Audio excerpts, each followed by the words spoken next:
They call it San Diego. The translation has been lost over many years, German, but some say... In German it means a whale's vagina. No, I'm pretty sure it just means Saint Diego. No, I'm pretty sure it's a whale's vagina. No, I'm fairly certain it's Saint Diego. Well, agree to disagree. When in Rome. When in Rome. That makes no sense. TCRS got his notifications fixed. Because he is first. Alrighty. So we're going on an adventure here. Adventure Pals. 6% battery. And on Southwest Jet. Dang, big baller. What's up? Got your headphones on? So you don't disturb the children around you? Get the ladies all hot and bothered sitting next to you?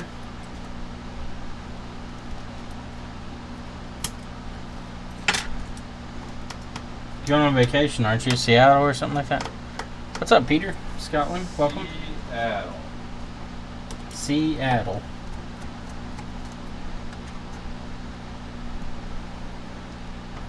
Living it up, not giving a fuck, living life in the fast lane. Hipster teens kill themselves. Is that where they go? That's where they go to die. What's up, Mark? Mark Prince is here. My eyeball is leaking from my allergies.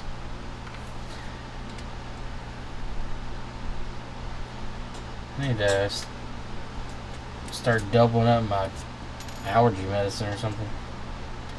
Kicks my ass. What? Allergy medicine will take double. Doubled. How much can you take before you die? Well, I'm not if you can overdose. Or your body just no longer responds to anything? I'm not sure. I don't think you can overdose on it. I can ask my dad. He knows. Hello, everyone. Alright, so this one is not uncommon to what we've seen before. I'm looking over to see if it's been touched yet. I don't see any signs that it's been messed with too much. Alright, so 6 Plus came in. We got a few of them actually. This one is no power. Let me read the note on it real quick.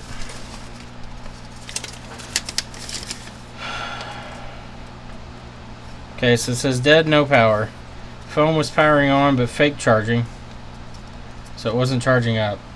They connected the DC power supply to check the phone to see if it would power on, but the phone was dead, no power after connecting DC power supply.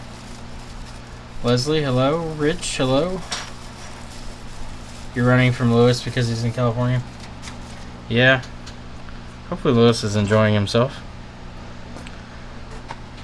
Alright, so I've already done a little testing on this one. This phone is dead. It does have no power, and we're going to do the old-fashioned question of what do you all think the issue is.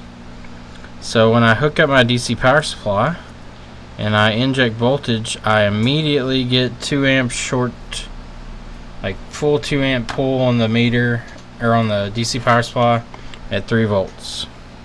So what does that mean?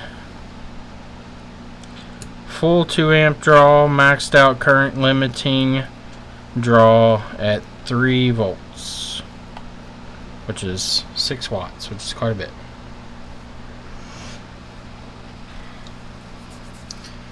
While I do this, I will wait for you all to figure out the answer. There's a couple possibilities here, but we'll see what you all think. See if anybody's learned anything from watching this.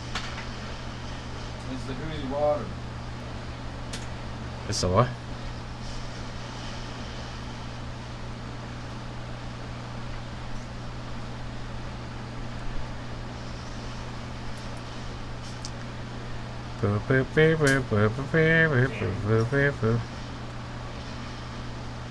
Okay, so 2 amp draw, 3 volts.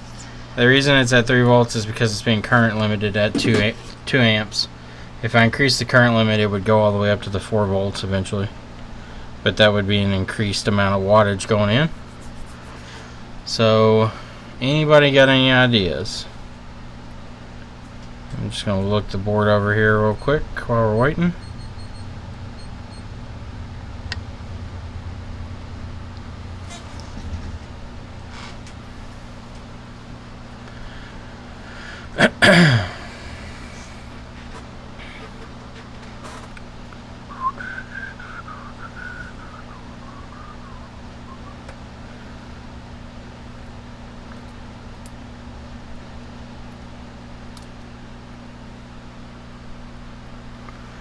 Nobody's answered yet. Figured we would have some guesses by now.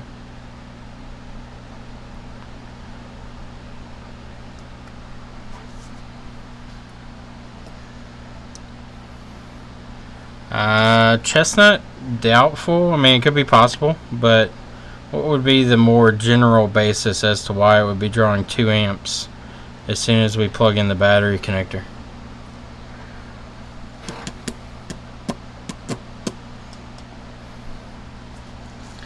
Alright, Rich says VCC main or bat short. That is correct.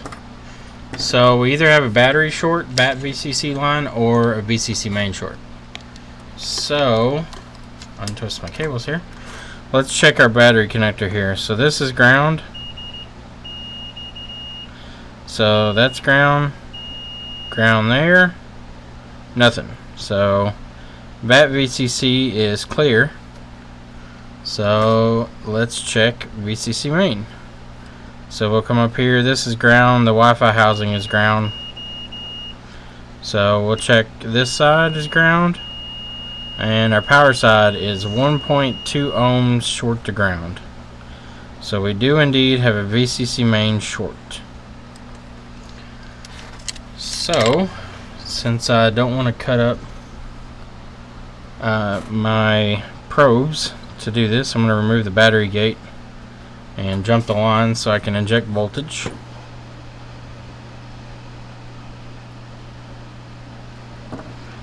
We'll heat it up a little bit. Put down a little flux.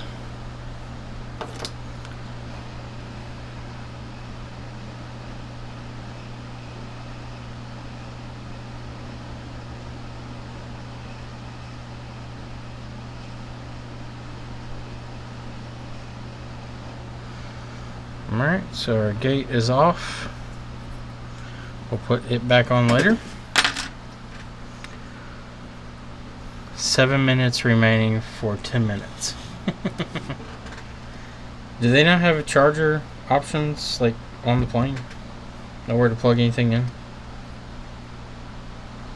And second question, why didn't you charge your laptop? Duh. Should pay for that first class.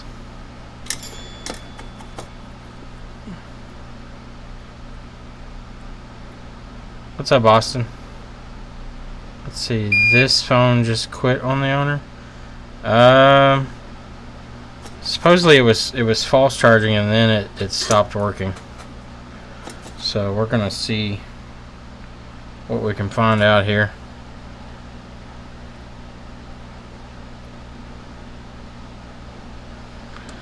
Go ahead and tin my wire. And let's bridge it across our points here.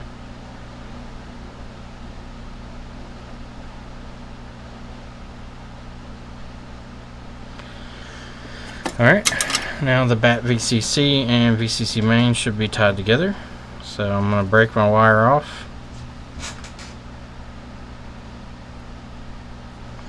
So we don't run into any other shorts. Alright, so turn our output voltage off. I'm going to turn the current down to 1.5 amps. That seems to be a good area to start. And I'm just going to see if I feel any heat first. Let me cool the board down a little.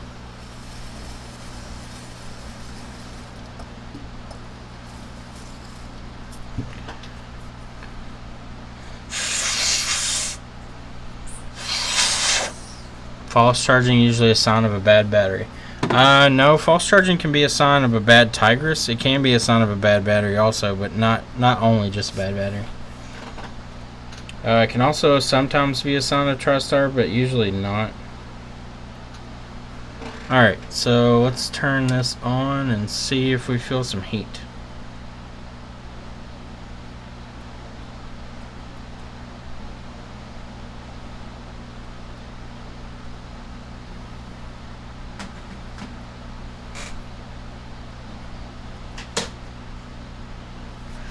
Alright, I hope I don't feel heat where I think I do. Because if I do, I'm just really, really bad luck. But we'll find out here in a second. Let me hook it back up here and flip it over. My connector's getting worn out on this already. I'm going to have to change it again. When my battery connectors get worn out, they won't stay plugged in. So I think I feel heat coming from the PMIC, which is going to suck if it is PMIC because I've replaced so many of them this week. I've got new ones in, but I didn't order a whole lot of them because usually I don't see that many PMIC failures. And this is getting fucking annoying. Please stay plugged in. Thank you. Alright. And it came unplugged again.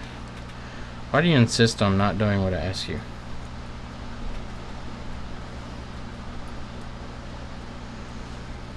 Alright. So, let's go Mr. Freeze.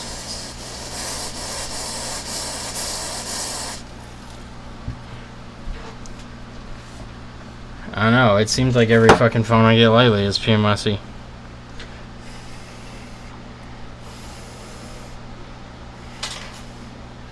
Alright, let that freeze up. What'd you do?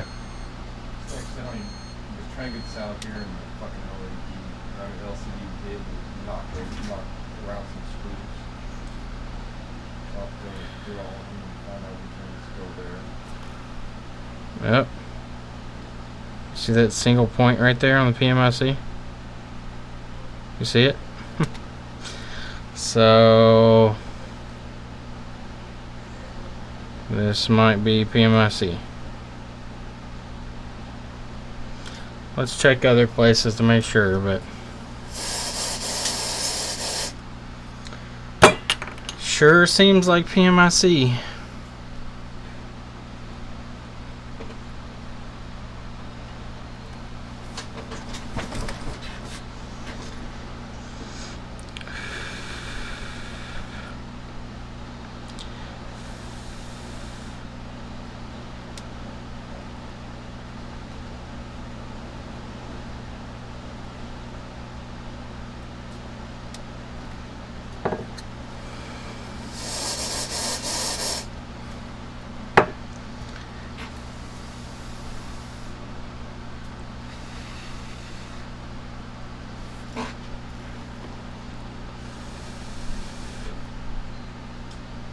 Come on, cool off.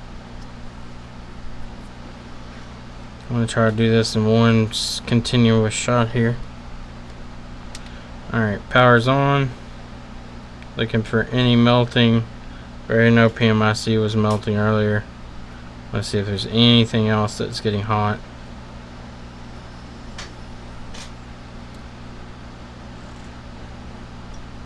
No, it's only PMIC. Oh my god. Why do I have so many fucking PMICs going bad? Alright. So, this may be a compound issue. I mean, it could very well be both PMIC and some charging problem. So, I'll go ahead and dry this off and we'll replace the PMIC. See if our short goes away when we remove it.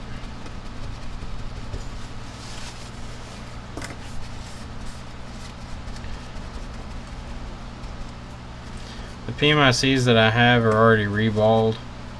I'm pretty sure they're lead free though, so I'm going to get rid of that. I don't want lead free solder under the PMIC just because it takes so much heat, and its location being so close to the CPU The less amount of heat I'm putting in, the better. What's up?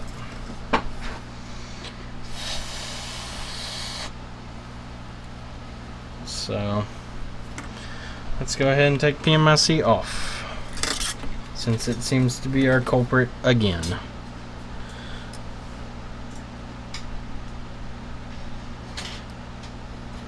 I kind of have a hypothesis of what might be going on, but I'm gonna have to check first.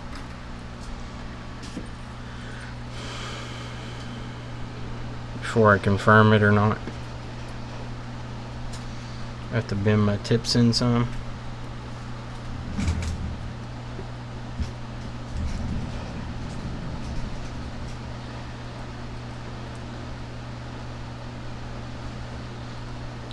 Too serious? I agree. I don't understand though why, because the PMIC rarely fails on most phones, and usually only fails due to water damage in most cases that I've seen. The only thing I can think is maybe too much voltage is being put into this phone, but I would think that there would be some checks on that it wouldn't let the voltage just be way too high. But I don't know.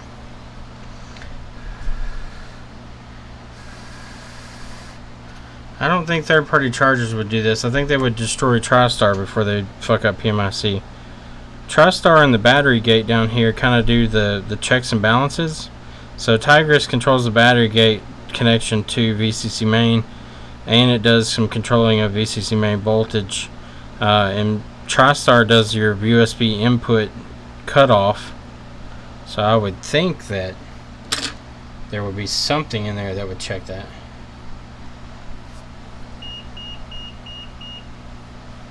No, there's no same. The other ones I did earlier this week were 6s. Alright, let's see if we have VCC main short. Nope, no short on VCC main now. So that's clear. Let's see if I can remember. VCC main was the 5th in, I believe.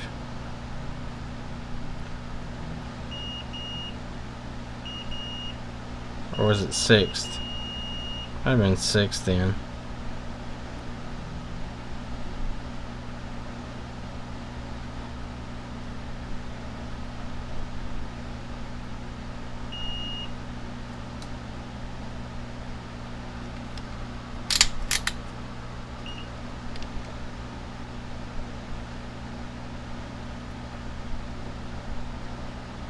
Ground, I'm pretty sure, was the 8th pin in.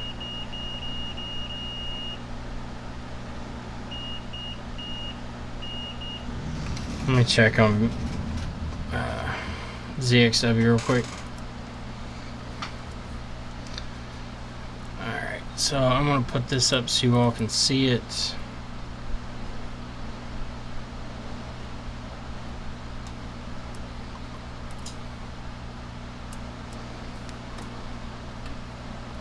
Alright, make sure it's good. Yep. Alright. So, iPhone 6 Plus.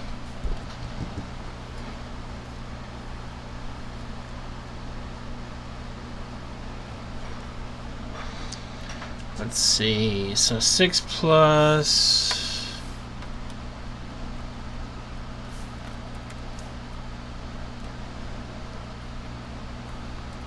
So this is where we are on the PMIC. So the 5th pin in, buck, ground is the 3, 6 is the ground. So VCC main is 4th pin, ground is 6th pin. Okay. So 4th pin, 6th pin.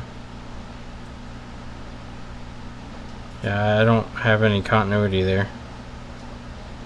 That's pin 1 actually, isn't it? Yeah, that's pin 1. Never mind.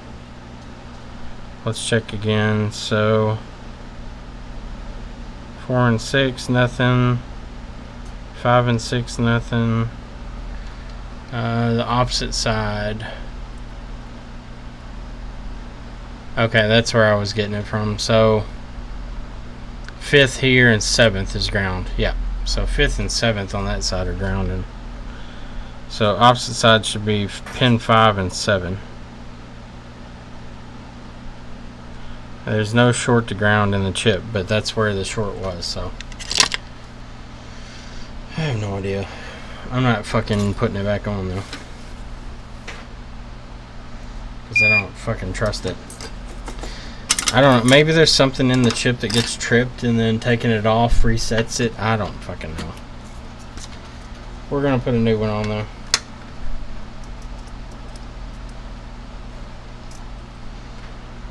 New chips. So this is a brand new PMIC.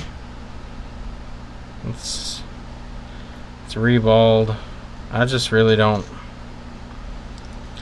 I mean, it's nice and reballed. I just don't trust doing the lead free stuff, so I'm just gonna reball it with lead. I'm gonna take this off. Maybe I'm over paranoid, but I'd rather not wreck the phone. I've had some that didn't work that were probably due to heat because I use lead free new chips. So I will stick to reballing with leaded.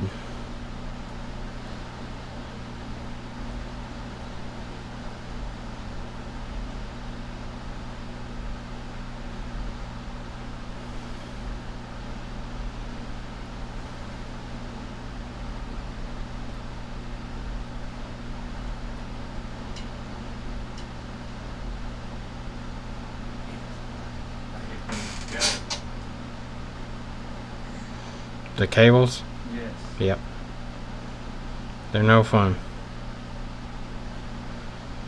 They are no fun. Alright, so that should be good enough. Yeah, it's really weird that these are similar symptoms.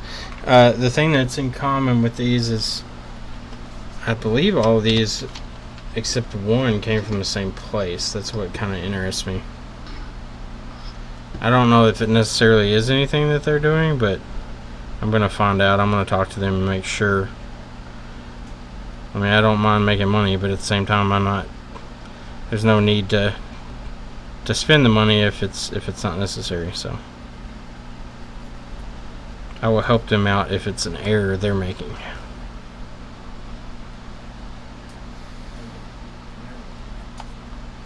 Get shut down? Doubtful. There's nothing. The only thing that ZXW could get shut down for would be the schematics that they offer, because they are Apple schematics.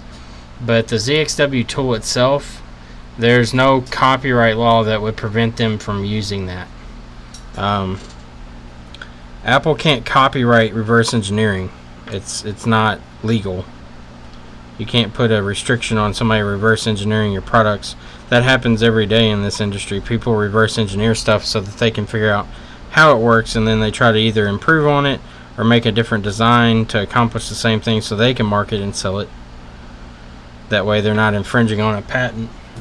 But I don't see it ever getting shut down because of anything like that. But reverse engineering, I think, is specifically protected in the law for the US,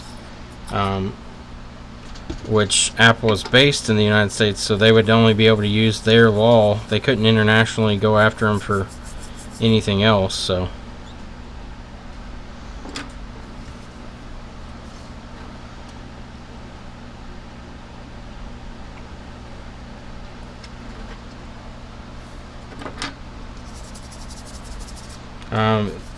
I know there's other options out there, and that's fine, but ZXW does much more updating than I've seen through the the secondary systems like pads. I used pads for a little while, and it was hard to find schematics for them. If new phones came out, it took forever for anything to come out for them. ZXW is pretty good about getting schematics on fairly quickly. When the iPhone 7s came out, they had the pinout already up within a week or so, but they didn't have it all labeled. And now it's all labeled, and they have the long screw damage stuff already sorted out. And it has, they're adding features as they go too so far. Do I sell ICs? Are you talking to me? No. I buy ICs. I have sold some. Well, I haven't sold the ICs, but I've done reballing for people.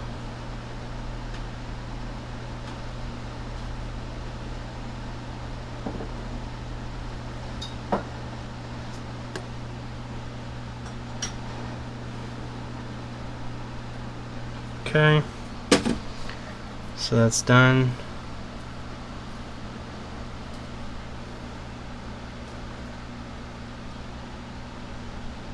Maybe so. I mean, until that day comes, then I'll address it then. ZXW is not expensive for what you get.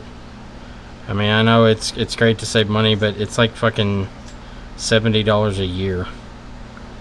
Like, I make more off that in one repair.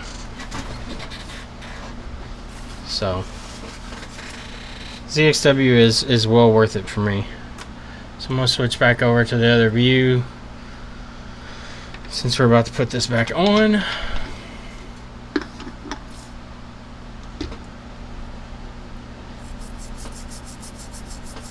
I mean, if a better option comes up, I'm not against it. If Pads comes out tomorrow and says we're gonna have updates as soon as the devices come out, the same way ZXW will fully support our stuff. We'll have it here at a central location. We'll do any type of upgrades and try to make it to where we can have user-based data storage, like where people can share ideas, which ZXW is doing now. That's fine. I mean, I'll be all for it. But as of right now, I don't like to have to go try to search and find information that is available to me for 60, 70 bucks.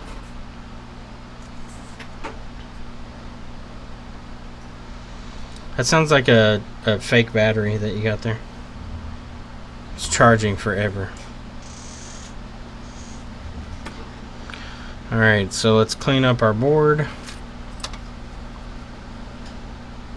Yeah, if Paul Daniels can get open board view going for the schematics. The only problem is Paul can he can make the software, but that's half the battle, and that's actually kind of, I mean, I'm not going to discount Paul's work. It's a lot of work, but the person that has to go through and meter these boards and find out where everything goes, that's a hell of a task. And then you have to go through the schematic and match it up to what pad is what and where it goes and make all those connections. That's pretty crazy. Paul's software made the already available schematic PCB files, or the BRD files that we already had access to. He made a software that was easier to use to search those documents and to show common links between the documents. You could do the same thing with the old programs, but it was just not very user friendly, and Paul went in and made a piece of software that was much more user friendly, which is awesome.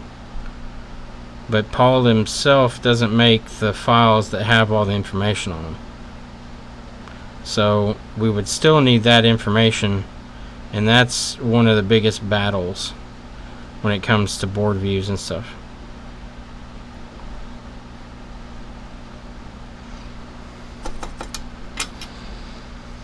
What's going on, Maryway? Marway? What's up, Maurice? Pierre Nov is here. I need to make you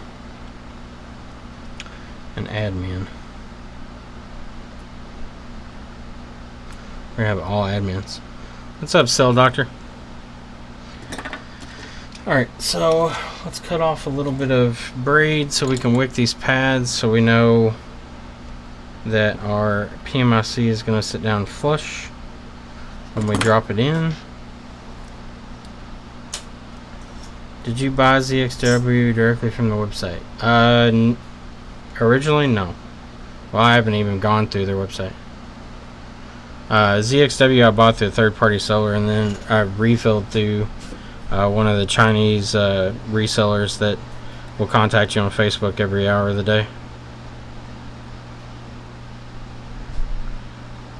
Don't get me wrong, very helpful, sometimes annoying.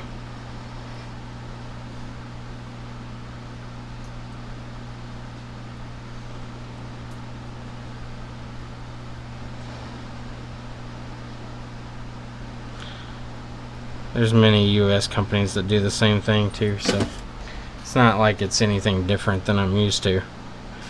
We get phone calls all the time asking if we want to buy something from somebody's service again.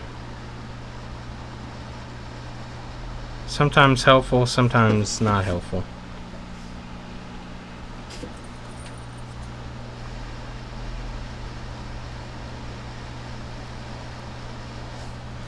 Alright, so got one more spot I'm going to wick, and then we're going to clean this up. Alright, looks good enough for me. I'm going to let it cool some since we put some heat on it. It's software, 7%.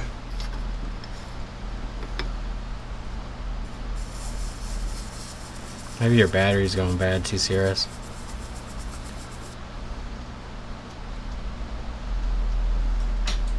Why? Because you're on every other thing that I see. You pretty active in talking and stuff, so welcome to the Moderators Club.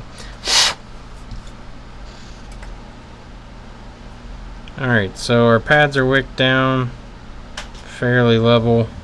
It may not be completely flush, but that's good enough. Where do I get my MacBook schematics? The internet? Yeah, pretty much. There's a website that was shared to me. Here, I will link it so you all can go to it. It's been very helpful. It has a lot of stuff all centralized. Of course, I closed it out completely.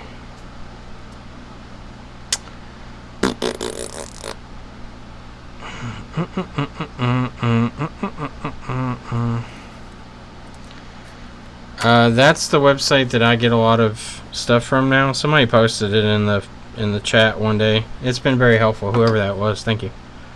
I also talked to people on here. TCRS has sent me stuff. Tim's a good guy. That doesn't mean go message him and ask him for schematics, but if you know him, he's been helpful. Some of the forums, there's paid for sites if you want to pay for them, which I have done in the past if I can't find them. They're usually not too expensive, like $11. And if you look at that cost in the grand scheme of things, it's really not that much. But again, there are plenty of free options that are viable, good solutions.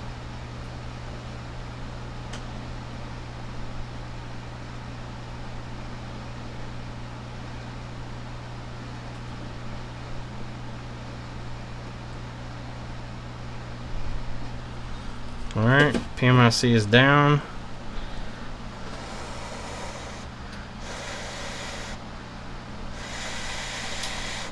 Yeah, if you're gonna get the information and stuff, use the BRD files in Open Broadcaster, Open Board View, which was made by Paul Daniels, is a great program to read those with.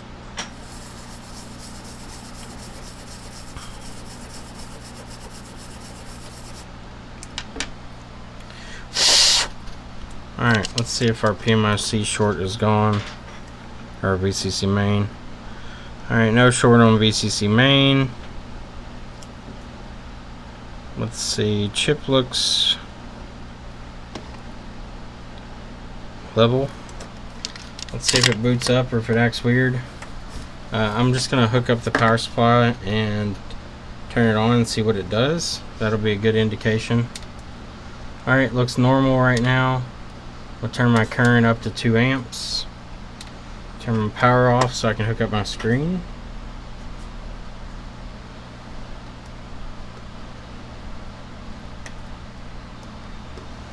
Alright, everything's hooked up.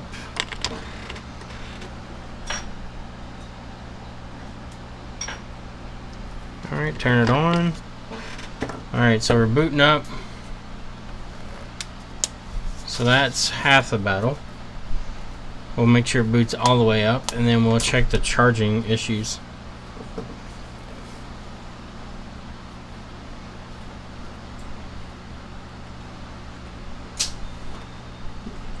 See ya, Tim. Alright, so we're booted all the way up. Everything's working, touch is working. Alright, so PMIC is done. That's good. So that's part of the biggest part of the battle of this one. Now we need to move on and put it in the housing and see what it's doing as far as charging, since that seemed to be the original problem.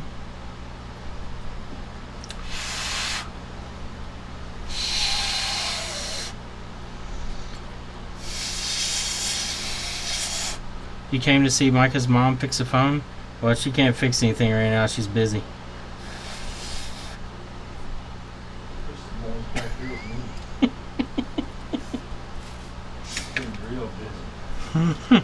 Micah's back there. He is being quiet today. He's focused on an iPod Touch right now. iPod Touch make everyone very concentrated because they're a pain in the dick. Micah's mom is under the table. That's a good guess. Chris. Micah. Chris. Micah. If I wanted to kiss, I'd call your mother.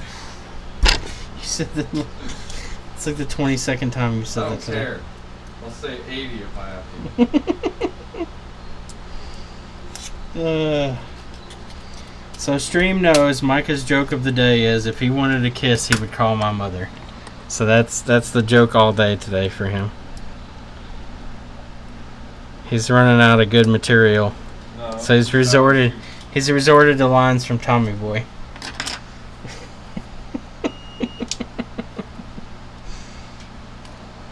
It's Friday and it's payday? Yep. Fuck those things, I agree. If you're on commission. That's true. Every day's payday for Micah. He's a commission worker. Micah makes what somebody earning around $14 to $15 an hour makes him every week. Micah's making that big money. Alright, let's see if this... Why am I broke? Why is my wife sucking me dry? Alright, let's see if this thing will charge. So, as I've showed in the past, not as good as you remember. Tommy Boy's pretty good. I mean, it's the comedy that Chris Farley was famous for. It's that slapdick fucking act like a retard shit. Unplug battery. Thank you. Alright, so I'm going to check the TriStar to see if it's recognizing the charger is present. Come on, I just need one screw. Alright, so I've got the charger plugged in. Okay, so it is not seeing the charger right now. I got it plugged in, but my amp draw is staying at 0. So let's go ahead and hook up our battery and see what it does. Alright, battery's hooked up, it's doing nothing. Alright, so now let's check with a known good battery what it does. If it boots up, I have a feeling that we've got a bad TriStar here. So plugged in good battery. It's still not booting, so we might have... Oh, I see our problem. Duh. The fucking charge flex is ripped. I overlooked that completely. Chris. So you see that? The flex is ripped. So let's plug in a known good flex. So yeah, that would be our problem there. The flex is ripped in half. So that would be why it wasn't charging. Or maybe false charging, because there's probably a slit in it. It's probably a little larger now since I've flexed it back and forth a few times. I'm just going to rip it off anyway. It's taking up space. Depending on which lines they ripped in there, it could have been showing that the charger was seeing it, but it wasn't actually charging because the 5-volt line was probably fucked. Alright, so charger plugged in. Let's see what it does now. No battery. There we go. So now we're getting... See, it's bouncing around now. And you'll probably see the Apple logo come up where it's trying to boot. Alright, so TriStar sees it. Now, if we plug in our battery, we'll unplug that and then plug in our battery. We can see if we have a Tigris issue, if it's actually charging. So, shows the charging logo. Yeah, I thought it was going to boot. The amp draw was a little low, which usually indicates that the battery has some charge on it. And it's booting up now, and that amperage will change depending on what the battery voltage is at. So we'll wait and see. Once it boots up, I suspect the percentage based on the amp draw is going to be in the 60 to 70% range, most likely. Oh no, it's low, so we could have a Tigris problem. Let me reseat the connector for the charger and see if it goes up. Okay, there, it's starting to go up. Well, it did. What's our voltage without? It's 5 volts. Okay, so unplug and plug in.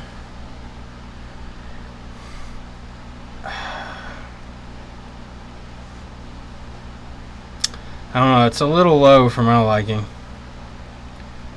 We could have an issue here. Let me see if I can get in the actual phone, get it set up, and see if our what our percentage is, and see if it goes up. And it's gonna bitch about the Wi-Fi networks because my cable's not plugged in. Let me plug that in.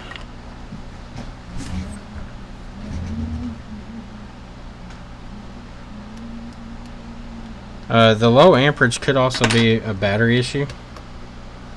Yeah, Maurice just said that. So yeah, the battery could be the issue also. So we're gonna check it out here. I'm gonna use my known good battery and see what the amp draw is on it.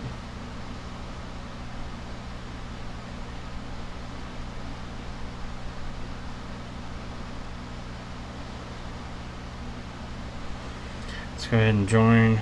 Well, I put my password in, right?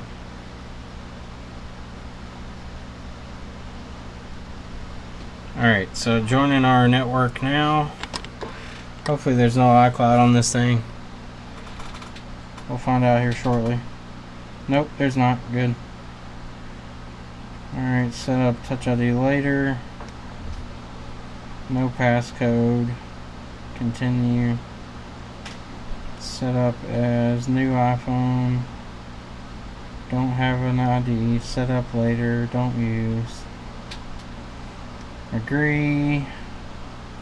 Continue. Don't send. Fuck Apple. Choose view. Standard's fine. Welcome to phone. Alright, cool. So, wait a minute. What do we have there? Looks like we got some possible screen issues. Yeah, so the touch on the right side looks like it may be a little wonky or something. It's got pinstriping in the screen. Could be a cable issue. Not a big deal. Battery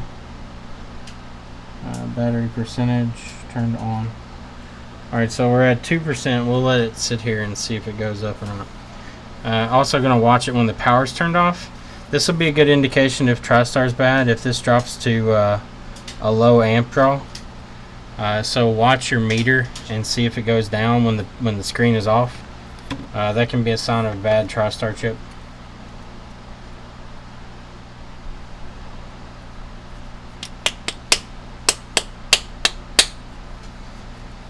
So it seems to be staying about 0.7 amps, which is a little low. I'm used to these charging about an amp when they're low.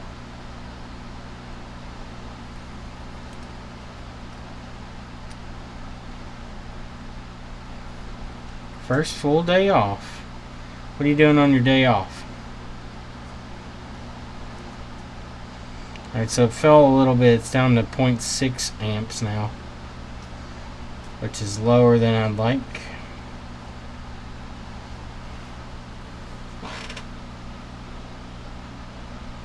I went up to 3% though. So let me check the battery health on this with 3U. So I'm gonna switch so you all can see this. I don't know if you all have used it or not, but waiting for it to open here.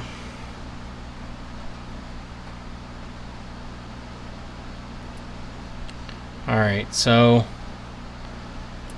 this program is 3U Tools. It's a really good program to have. So I'm going to plug it into the computer and we're going to read battery information off of it. So we're going to trust the computer and wait for it to connect.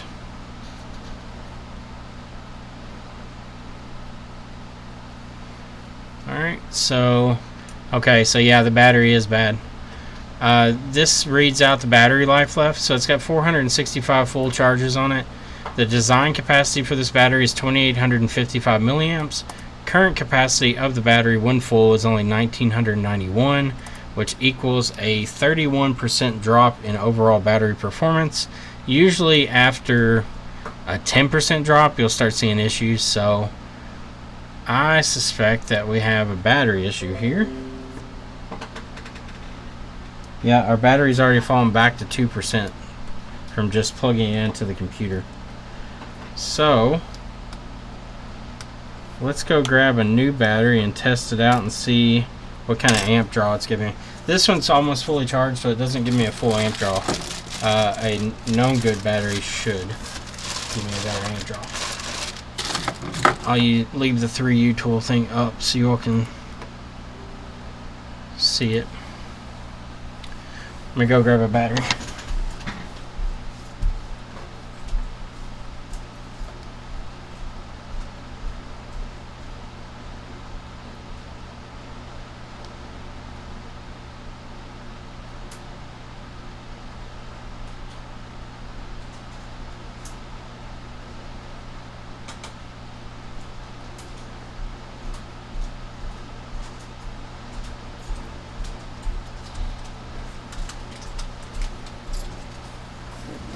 Alright, so we've recently switched over to iFixit batteries for wholesale cost. Their battery quality seems to be pretty good.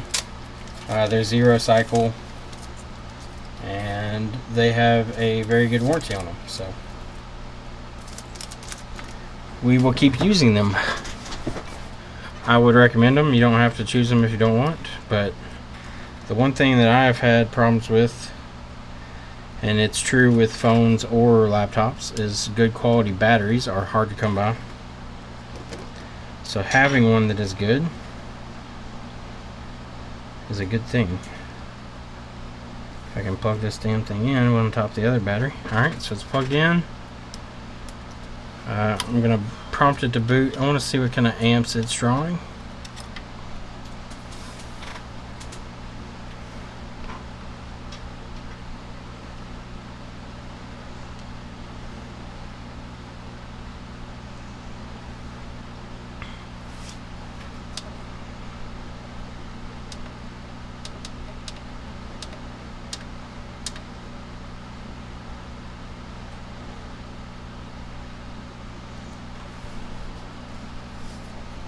Okay, battery's on. It's at 54%.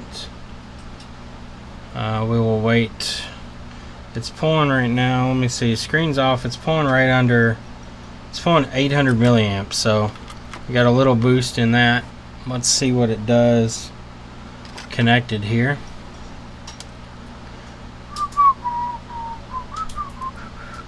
Alright, so let's look at it now. So the current battery is 2871. Current or design capacity is 2915. On most of these batteries, that's what I see. Either they're over 100% from the original design, or they're about 98 on the low end. The Battery instant voltage is 3.8 volts, which is great for storage. Instant amperage draw is 150 milliamps. And we will see if it will charge. So we're at 54%. I'm going to let it charge on the computer and see what it does.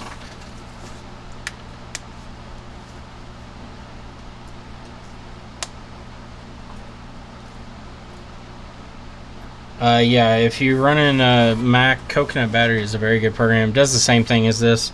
It doesn't give you as much information, I don't think, but it's still pretty good. Like, this will give you pretty much all the information on the phone. Like, you can see everything about it.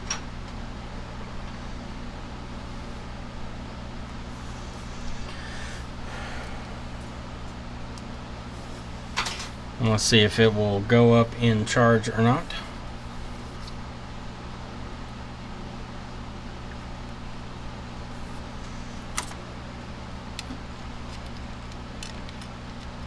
Alright, plug it in here to charge. So it's almost pulling 900 milliamps now. It actually is almost pulling an amp now on the charger. So we'll go back to the other view. So on the amp meter right now, it's pulling 910 milliamps, which is almost an amp draw. So for Android, I don't know if there's a type of software like this or not. I'm sure it is. Yeah, I just don't know if there's a standard across them. That's the only benefit to working on Apple devices, is you kind of have a standard across everything that you're working on, so it's not a huge deal. Says that we dropped 953 frames, so sorry about that if you all had a video drop. Or if it's buffering right now, sorry. I'm transferring stuff over the network while I'm streaming, so it's eating a little bit up.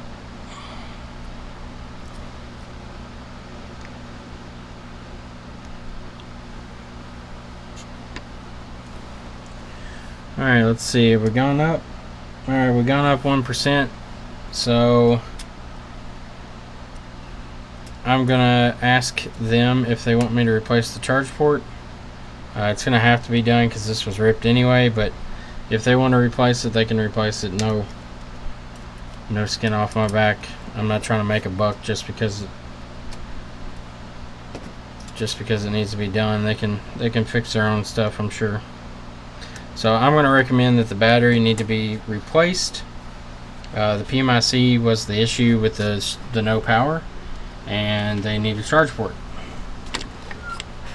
So I'm going to throw this one back together, and then we'll go on to our next one. As soon as that data transfer finishes on the network, it should speed back up. We've been moving a lot of files around today. We had to back up a couple phones that came in for water damage data recovery on Android devices. So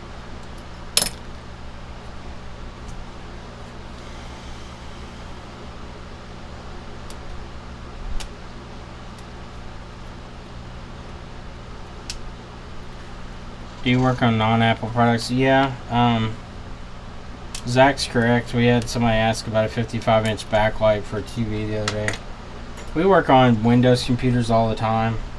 We work on Android phones pretty regularly. There's a lot of things we work on.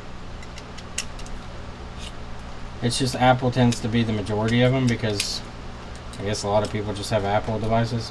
Also, the thing comes down to cost of repair. Most Samsung screens are just so fucking expensive. Nobody wants to get them fixed. Our Wi-Fi cable is hanging on by a fucking ball hair right now. Alright, so let's put our back shield on and put our antenna back on. There were some drops. It told me on Open Broadcaster that I dropped 953 frames. That's why I asked if anyone was having buffering issues. But I think it seems to be steady now. I haven't seen any more frame drops.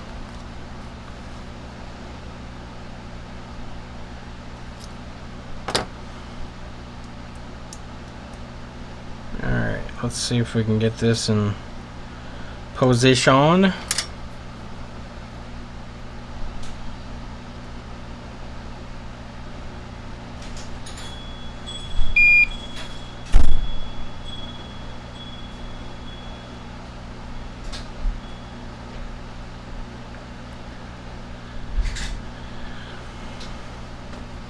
It's been kind of a slow walk-in day today. Huh? So it's been a slow walk-in day today. Yeah, it has. I haven't had much of anything. Fridays are usually busy, but it's dead out there. Yeah, the square's dead. I don't know. Is it a zombie apocalypse? Has anybody seen if there's a zombie apocalypse going on? Is there any schematics available for the iPhone 6 LCD itself? There's a bunch of cache code and want to know what their values are. I don't believe there are. As cheap as screens are, you should be able to, or any screen that comes in, you should be able to scavenge parts off of them. I keep all our broken screens to scavenge connectors off of them, because we see quite a few water damaged phones where the LCD itself is okay, it's just the connector itself is really corroded. I know that the original LCDs do have logic chips and stuff on them, so that could be part of what you're messing with there. There's also I'm sure some capacitors for the backlight. And depending on the screen, most likely some capacitors for the Touch IC stuff too, if it's a 6S.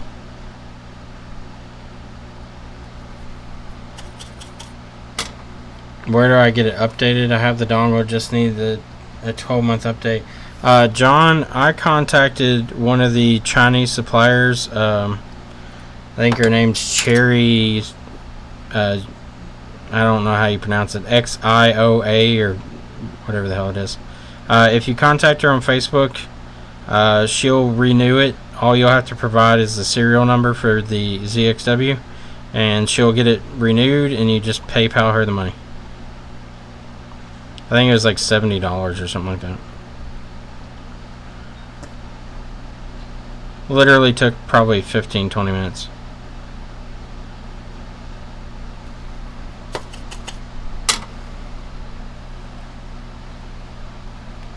Thick calluses? Probably. I don't know. I mean, it gets hot on my fingers sometimes, but usually you can't feel too much. It's good in this line of work. ZXW Zillions Work something or other is what it stands for. It's the program we use for schematics. Okay, that's the wrong end. You flip that around.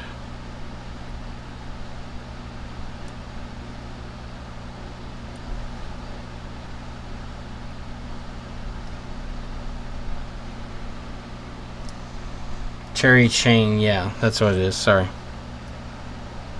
Just add her on Facebook. She's a reseller for Chinese parts. She's actually not bad. I bought quite a few things from her. She does a pretty good job.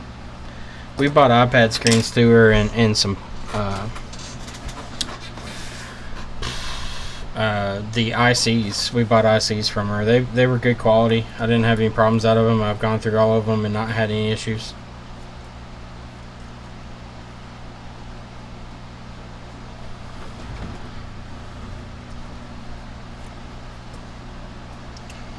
Alright, let's put our stickers back on, because everyone loves their stickers. A thing I was discussing with Mark Schaefer when we were talking about this back sticker, and it's important to know so you don't have a stupid mistake one time. On the underside of this, it has a plastic back sticker that prevents isolation from the components, but the actual sticker itself is ESD protection, and it has a woven copper fiber in it, and if you're not careful you can actually short things with it. So I'll show you here. This is continuity mode, and I'm going to touch, see, I'm just touching the sticker here,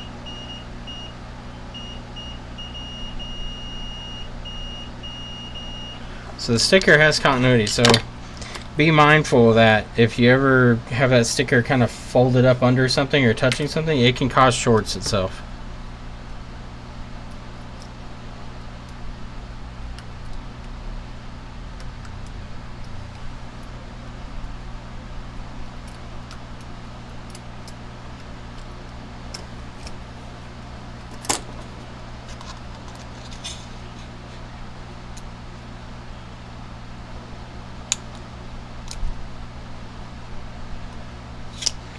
This Wi-Fi cable breaks on me. I'm going to replace it. It's hanging on by a thread over there. Usually from being folded too far back when they take these out.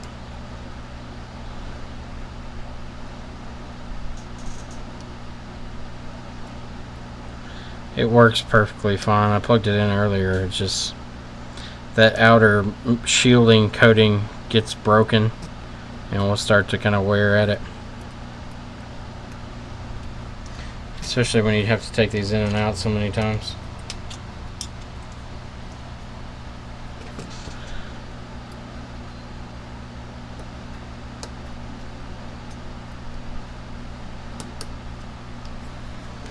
Alright, so I'm going to put my screws back in and then we're going to move on.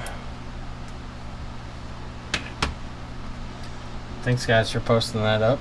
It helps out a lot.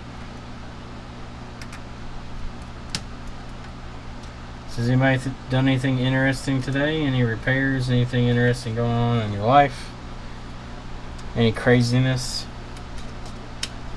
We had one lady come in earlier. We fixed her iPad Mini 3 and her child looked like they tried to push the home button through the bottom of the iPad. And she came in to pick it up and we reinforced it as much as we could. We told her just to wait till tomorrow before she used it, and she looked at us like we were making stuff up and lying to her or something. I don't know.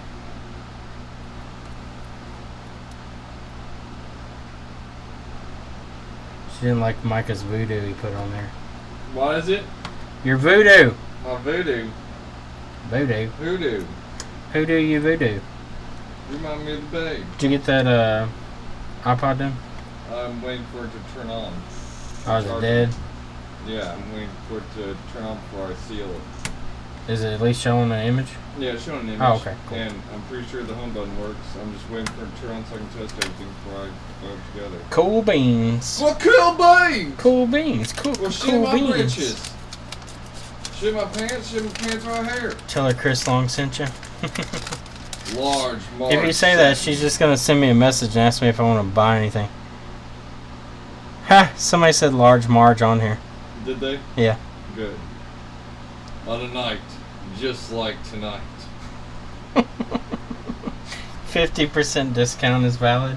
She'll probably write you back like, what? Well, you're going to start an intergalactic kegger here. As they pulled the body from the twisted wreck, it looked like this. What?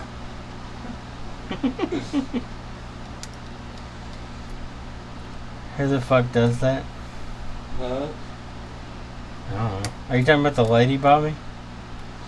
My 1958 house is full of mysteries. I found an old breaker panel covered by sheetrock. Oh, okay. That's what you're talking about.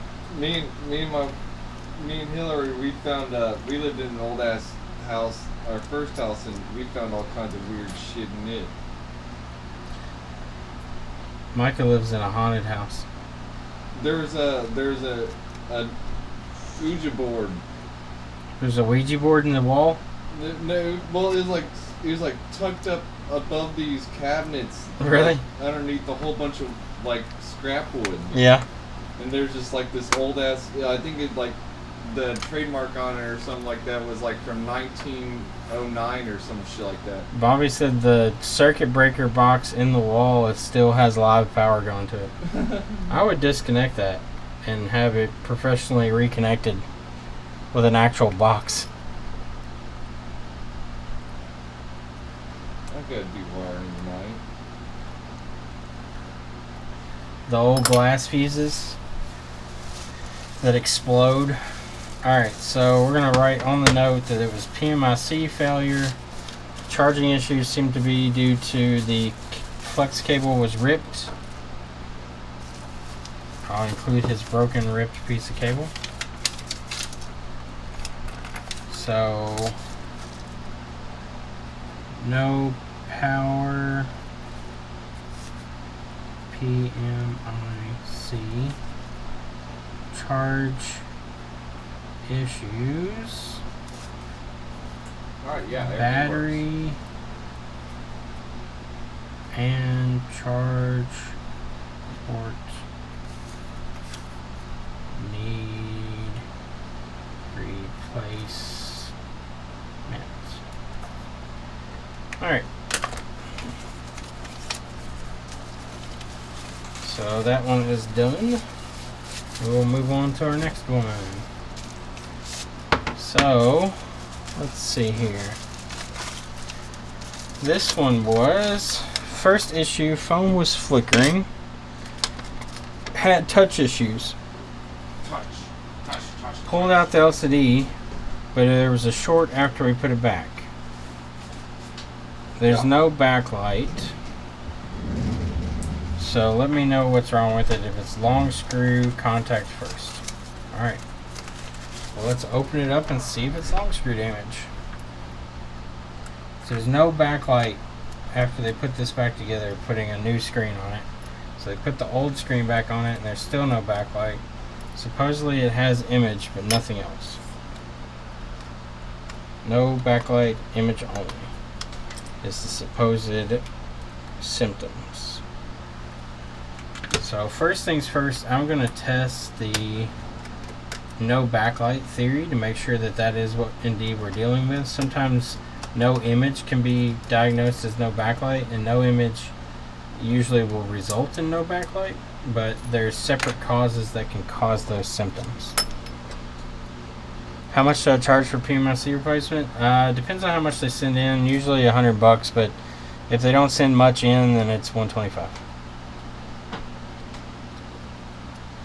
Alright, so let's hook up the DC power supply to this and see what we get. Who wants to guess where the magic smoke came from? iPhone 6 had a short. I would guess that you had either a backlight problem or a cap near the backlight input. I bet I end up replacing PMIC. Don't say that, please. Alright, so there's no short on this one, so it's not PMIC. So let's see if we have image at least.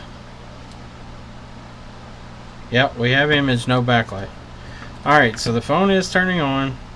There's just no image, or no backlight on it. Working hard, I see. Yeah, trying to. I guess if you call it work. I call it goofing off with expensive tools. Alright, so the iPhone 6 Plus, the most common issue is long screw damage in either the bottom left or right hole. I believe on these, the bottom right is where the backlight line goes through for chestnut or something, or backlight enable or something. I'll have to check here in a second. The correctly diagnosed. Oh, the Wi-Fi cap? Yeah. How much amperage were you putting in there to smoke that thing? Alright, so the holes don't look... They're dirty, but I don't know if they're bad. Micah, can I have the compressor? Hold on just a second. Holding. William Holden. Holden Caulfield. Let's check and see under a sticker. That looks okay.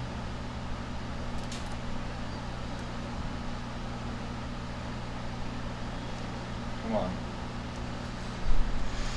What am I coming on? Oh, top bag going there first. Yeah, top goes in first. If I can get this undone. Use your pick. Well, I put it's test tape on. I know. Use your pick. 1.21 gigawatts. 2 amps. I usually limit to about 1 amp. and then go up from there. Flash, savior of the universe. Da, da, da, da. Whoa. Save every one of us. Drink it, not Pepsi. Come on, Pepsi. I'm coming to get that canned air, boy. I'm good. I'm gone.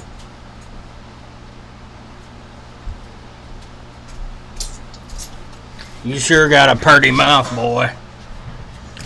Alright, so let's blow out our holes here.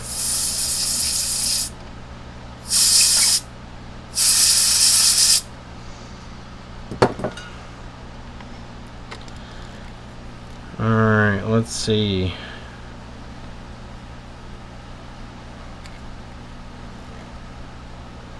You know, I don't see anything there. Yeah, I don't see any long screw damage in those.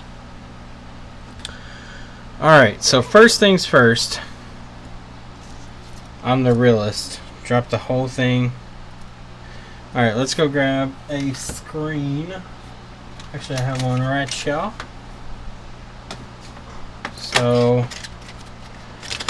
let's put on a known good screen first. And see what we get.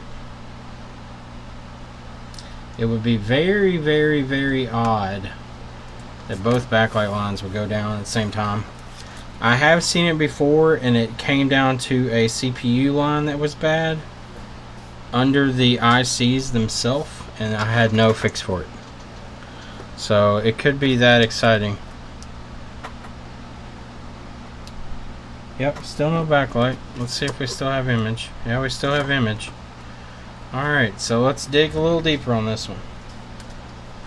Do we somehow have a freak accident that has burned out both backlight ICs or caused a possible short?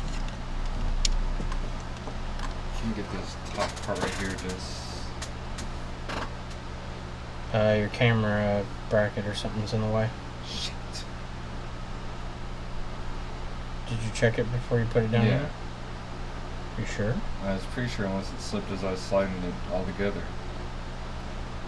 Yeah, it's gotta be the camera bracket. Shit. I wouldn't even put it... Well, you have to put it on there, don't you? What? The camera bracket. Yeah. Just CNC the CPU. I wish I had one of those. You can get it back open. I take them apart all the time.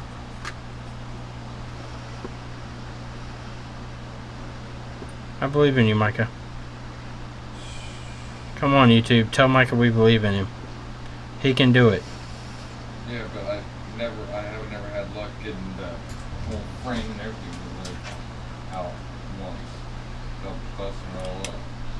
Separate the screen from the frame, not the frame from the body of the iPod. And that means I gotta undo all the... Well, if you gotta undo it all, then so be it. Fucking shit. Life's not always fun.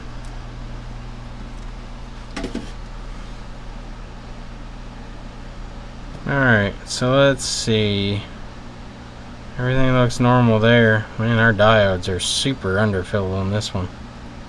Sometimes they barely have any underfill. This one, on the other hand, though, has as much underfill as they could fit.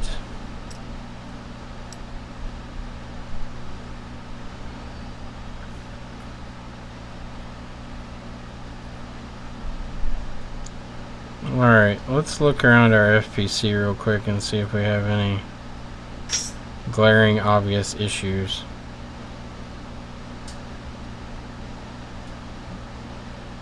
You know one thing I haven't tried yet? And it might be stupid, but it might work.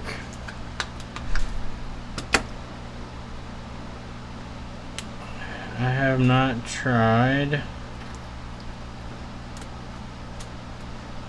just doing a hard reset. Sometimes these can get in a weird state and you have to hard reset them to get them out of it, and then backlight will work again. Usually happens after drops. I don't know what causes it, but I would think the battery pull would accomplish that, but maybe not. Let's try it out, just for shits and giggles. Maybe we'll get lucky. So we'll turn it on. Okay, so it's turning on. Let's do a hard reset. Okay, hard reset. Release. Nope, still backlight only. Or no backlight. So it wasn't that. I was hoping, but no bueno. Alright. So let's look on ZXW and see what is shared and what is not shared.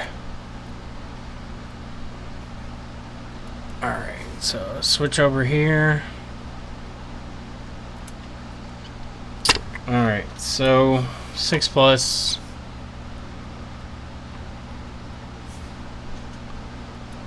Let's go through our lines. So we got a cat line, ground, cat line, anode line, anode line. I mean, these two filters could be blown. We'll check those to make sure. Cat line, cat line. So those are all our lines. So anode, where's our filter? There's our filter. Anode, our filter is there. So there and there. So let's check over here. We do have a solder ball right there, actually. See that little guy right there?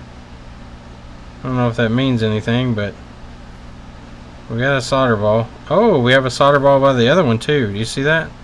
There's one right there too. So we might have double bad anode filters. Fingers crossed that yep, this one might look like shit. Yeah, it does look like shit. So that filter looks like it's blown. Let's see, is it blown? Yep, that filter's bad. So that might be what it is. We might have both backlight filters here blown at the same time. That'll be a first. I have not seen that before. But we did have solder balls on each one of those. So let's switch back over real quick. So you all can see these. So filter 1 is right here. No continuity. Filter 2 is here. Right there. No continuity. So both of our backlight filters are blown. That's crazy. I've never seen that. So this is going to be an easy one. I thought it was going to be more of a pain here, but this is going to be 2 filter replacements. Shouldn't take very long. Double the pleasure, double the fun.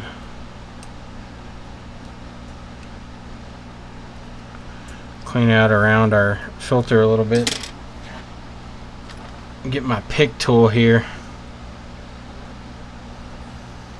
Do some picking.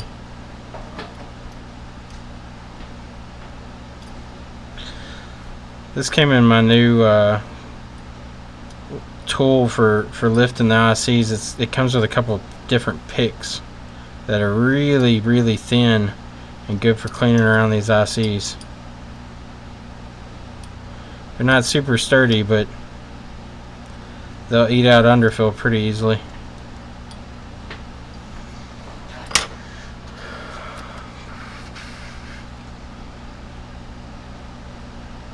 So we're going to replace these 2 filters here.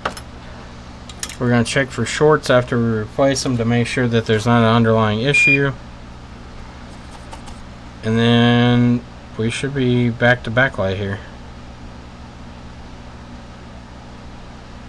Okay, 1 off. I really need to figure out why my tweezers are all so far off now. Like, they overhang each other and don't line up anymore. They used to line up when I first got them, but now this one, for some reason, oh, there we go. That might have gotten it. Went down in it for a second. That might have gotten it. Let me see. There you go. A little closer. Not perfect, but better. They used to go down and line up perfectly, but they don't now. I don't know if I bent them or what.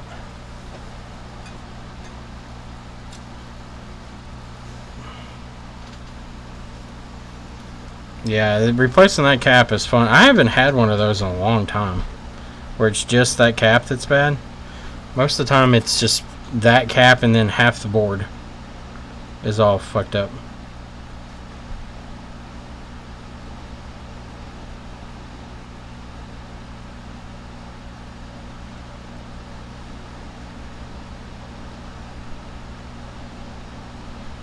Alright, so clean that out.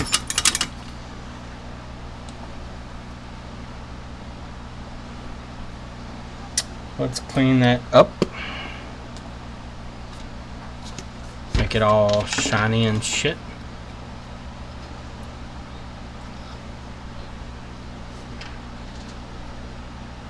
Yeah, are you talking about the little pick that I used? It is very shiny.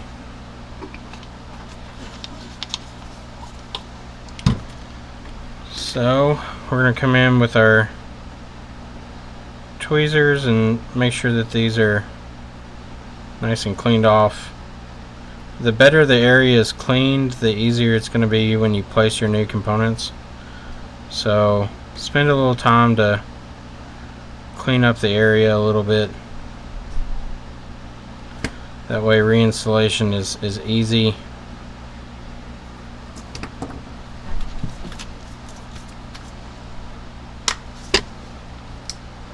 Get us a couple backlight filters.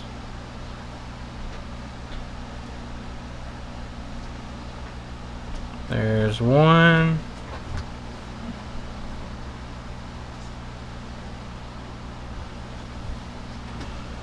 And then there's the other.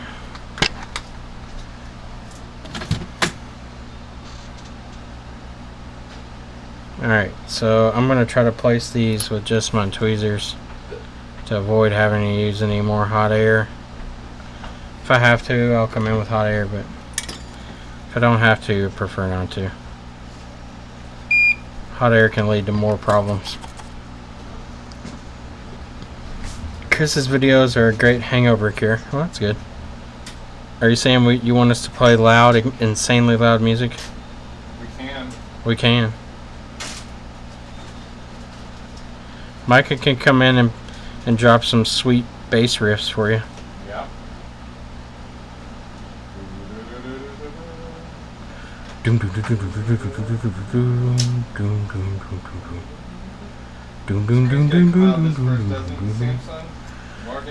Yep.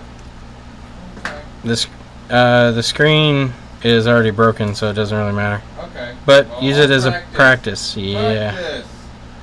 You talking about practice? Practice. Shove metal tools in there.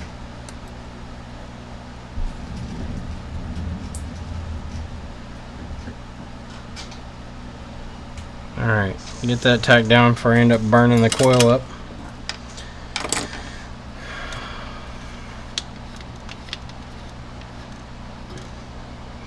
Just have Micah sneeze on a loop. Yeah.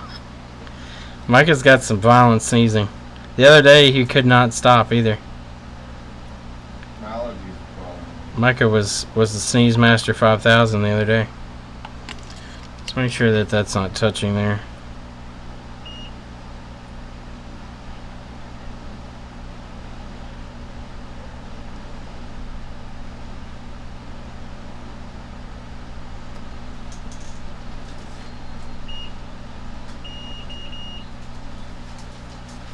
Alright, so those all seem good. No shorts to ground. So let's put our screen back on and see if we have backlight. I'm going to retest with the screen on too to see if we get any shorts, because sometimes the screens can be the cause of the failure. due to possibly damage or improper manufacturing. This looks to be the original screen though, so I'm not overly concerned with that. But it is highly damaged, so it could be damaged that way.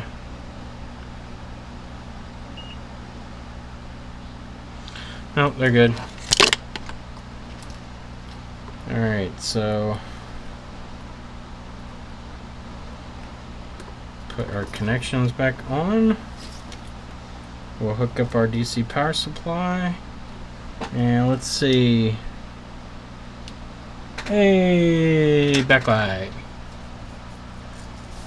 It's a backlight, a fucking backlight.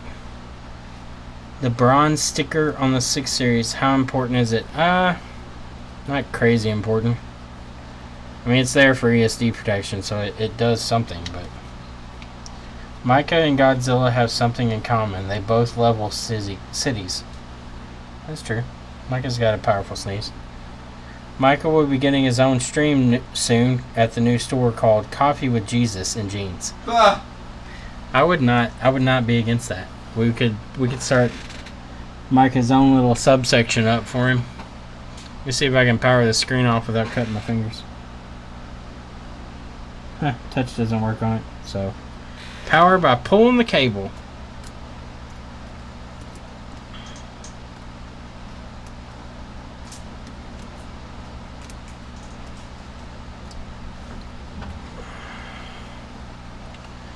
Alright, so let's put our shield back on here.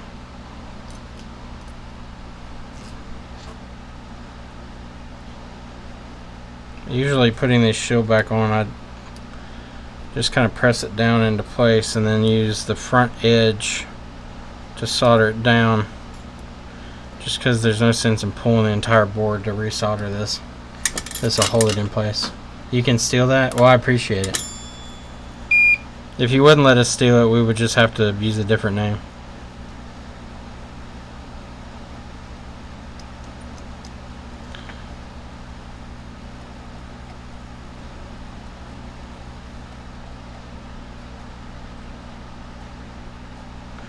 Micah probably play some sweet riffs on his live stream.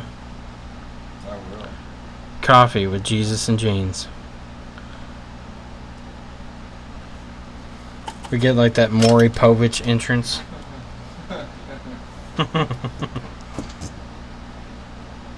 Let's see if I can sneak down here next to this without frying the battery here. If you see flames, run. Yeah, I don't think I'm gonna be able to reach them. Oh, that one melted. I might be able to get these two. There we go. So that'll hold that shield in place. Let's put our sticker back on. Alright. We'll put our screen back on and move on to the next one. The next one's not going to be as fun. It's Touch IC gone bad, I believe, so we'll see what happened with it. What the fuck did I do with the screen? It's crazy I can lose the screens. Right in front of me.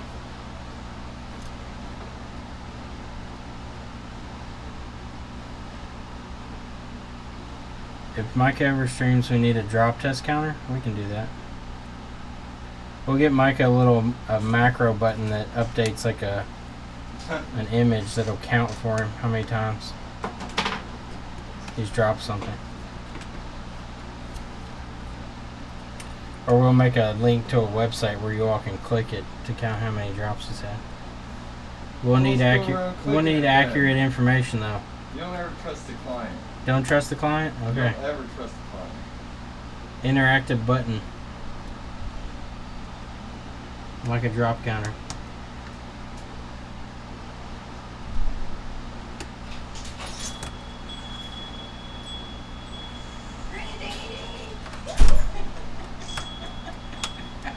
What are you doing? Hey, heard you got a puppy who hurts. Yeah, she's over here laying down sleeping. Can I come on back? Yeah, I don't care.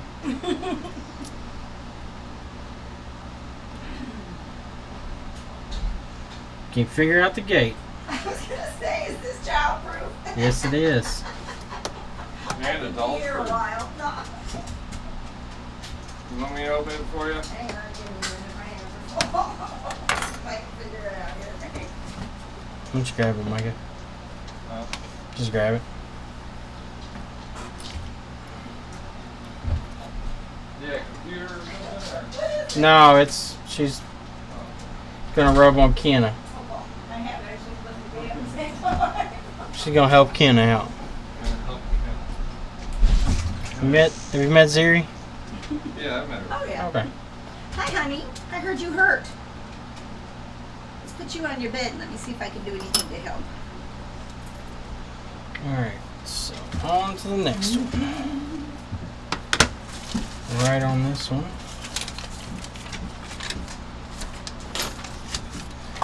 Don't mind me if it seems like I'm talking to myself. I'm doing a live stream, No so problem. If you start arguing, then I'm like... no.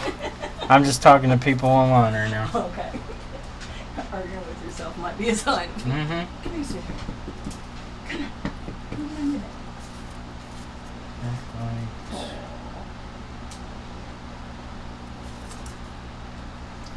No backlight.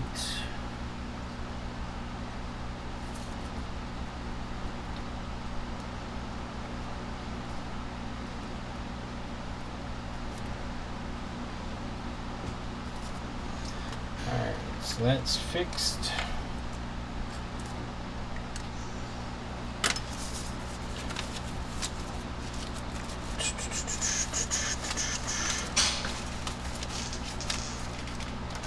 Gotta run and fix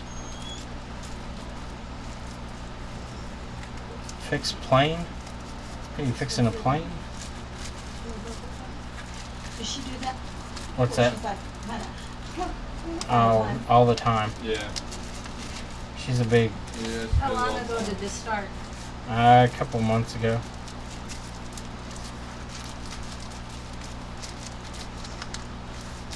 Is it mostly in her back end? Yeah, I think it's her rear hips. I don't think she's had any problems with her front legs. Her shoulders would get sore from hauling herself up. Yeah, maybe so, But, yeah. Yeah. But this trembling thing is, yeah, she's just really, really sore there. Oh, honey. I won't push. I will just run energy. Plus- Okay, so just touch IC. Touch IC. Let's test this one. Make sure. Is this transferred finally? It's okay. I'm not gonna push. I'm not gonna push. Is that okay? Is that okay? Are you trying to get me to stop, or are you saying thank you? You want to lift my hand?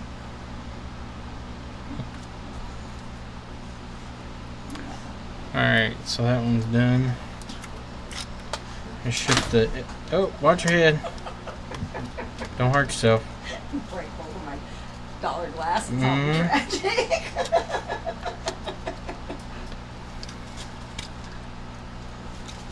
I don't know if we have. Well, we should have personal injury here, so we might be covered. My head, I've whacked it so many times and have so many problems from the neck injury that nobody could sort it all out anyway. I don't even bother anymore. That's not good. Yeah, I just got back from the doctor and had a meltdown in the parking lot again. I swear. All these pill heads have just screwed up my life because the only thing that helps me is opiates, and that takes an act of God to get a doctor to prescribe them. I'm actually going to go see a lawyer and see if there is anything. Well, you can always get your illegal with you. You know, but that's what caused the problem in the first place, and who could afford that? Yeah. Yeah, those aren't exactly good for you. Alright, so let's see. Do we have touch IC issues? Literally, the last time that I was pain-free since 1999 Oh, yeah. was when I broke my wrist 2 years ago and they put me on Percocet. Yeah. And my wrist still hurt, but the rest of my body didn't. I think, I don't know. We've tried to get Tracy just to, like, I think she's been doing edibles for. Yeah, I'm gonna probably start. I just don't like being high all the time. I Or think some- if you, I I think if you edibles just isn't so take, I bad. think if you just take a small amount, you'd be okay. Well, and if I could be high without being tired. Well, they wanna make eat. they make some for just CBD that doesn't have the THC stuff in it. Yeah, I tried some that came from Charlotte's Web, Mm-hmm. but I only tried it the one time, and it gave me a really bad headache. But I also don't know because I had a couple shots of bourbon earlier, so I don't know if it That might have was. something to do with it. Well, it might have. What breed of dog? She's a lab and pit mix, most likely. Huh? Somebody was asking. Oh. That's what I said. It might sound like I'm talking to myself. He's having 6 different conversations, and only 3 of them are in this room. Mhm. There's 32 people watching, so random questions come up. Okay, but they're only watching there. It's not like anybody can No, see my nobody screen can or see anything. You're secluded back there. Just You're checking. you're in Micah's world where nobody can see. Well, and my legs are going that way. I already scoped all that out. Eventually, people do want a Micah cam, though.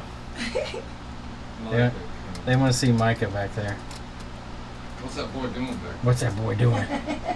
What's he touching on? there? He's busting up screens. So are you guys co-owners? I'm the owner. Micah's the slave labor. I'm the help. He's a slave labor. So this is your shop? Yeah. What does the B and...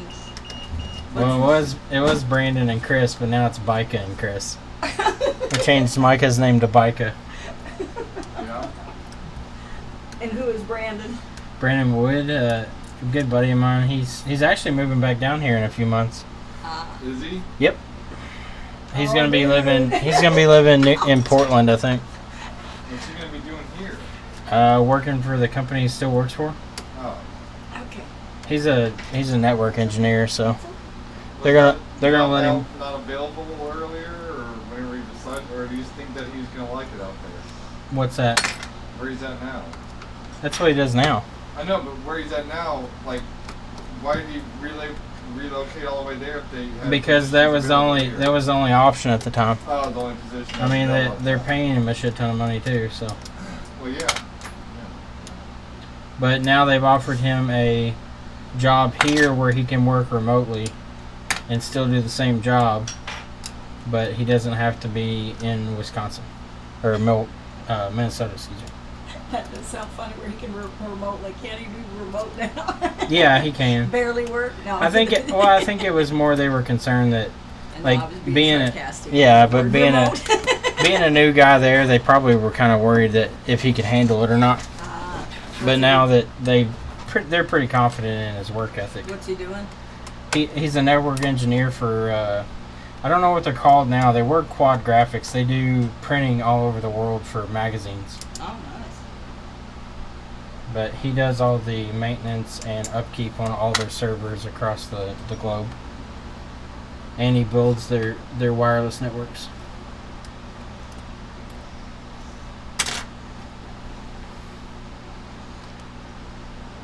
Telecommunication. Yeah. Let's see. Oh, you guys know the answer to this. If I uninstall Instant Messenger, will it take any of the messages that are on my phone away? Uninstall it from what? Pardon me? Uninstall it from what? Your phone? Uh-huh. Which It's messenger? like I have like text messages that came through Instant Messenger, and there's a group of them that I need to save. I would save them before you uninstall it. Okay, that's what I thought. If they're tied directly to the app, there's a good chance when you uninstall it, it'll be It'll all go gone. away. Mm-hmm. Is that bright enough to check? It'll be yet to be seen if I'm bright enough to take them off and save them and uninstall it. No. Oh, you can get it. It's not too bad. If you look on, like, is it Android phone or iPhone? Android. If you go on the Play Store, there's probably like a message backup tool. Like, I've used one called SMS Backup that's really good. Oh, okay. Cool. It's free, so. Very cool.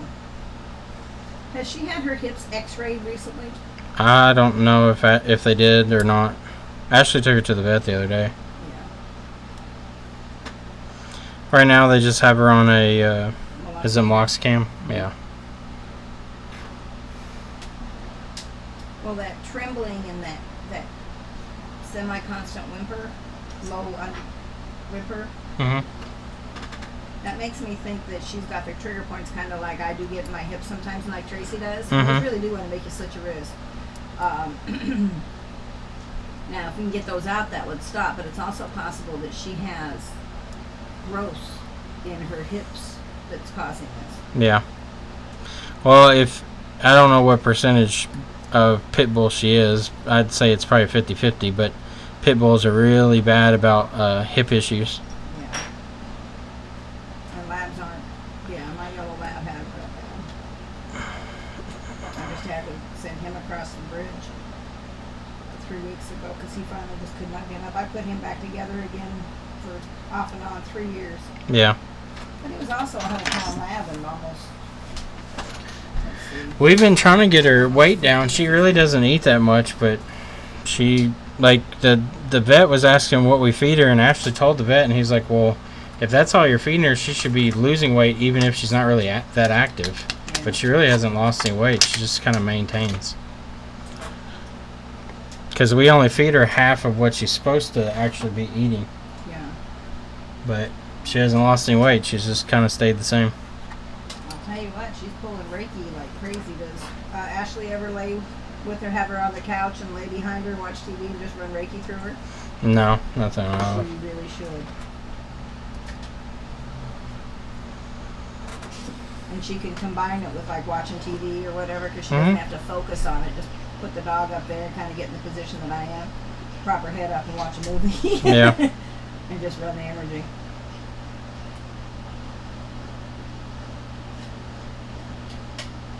Because at first she didn't even want me to touch her back here. And now if I take my hands away, she nudges my hands to have me put them back.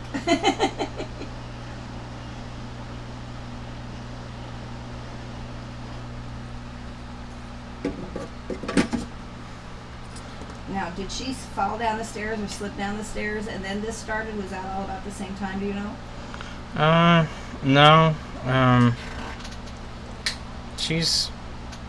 We've noticed that she's been getting a little stiffer in her back legs over time, but the whole whimpering and chattering and shaking stuff just recently. I think it's just been more. I don't know if it's always pain. I think she's had more hip pain, but I don't know if the shaking and the chattering is from that or if she just doesn't understand why it's hurting. Because it's been kind of pattern like in the mornings when I'm ready to get up and I don't get up when she wants, she'll start doing it. If I get up right away, she doesn't do it. So I think it's almost. I think sometimes she does it because she may be in a little discomfort, but she wants to get up and go outside. So. Well, I know my dogs, a couple of them have trigger points up under their back legs from going down the stairs in a pack, and one of them, their legs will go out from under them and it'll slide, and then they'll get trigger points there, and it makes them limp really bad. So I didn't know if she could possibly have like triggered herself from sliding on the floors or.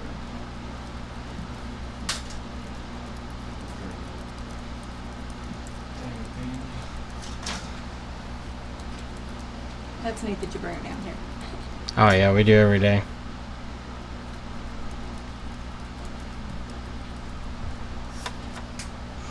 Yeah, we rarely leave her at home. That way she's not bored out of her mind. At least down here, there's people always around her. Yeah, interaction. And she likes to meet new customers that come in, so. A lot of them are afraid of her, but. That's helpful too.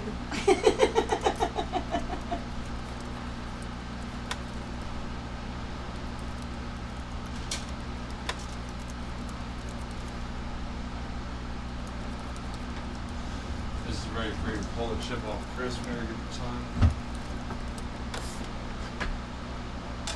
Let me sit on the hot air.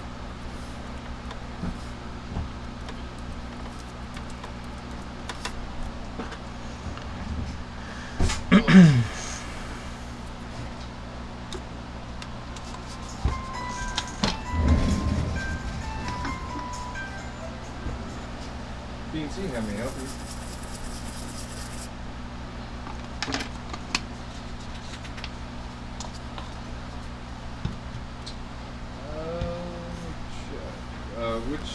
Which iPad mini?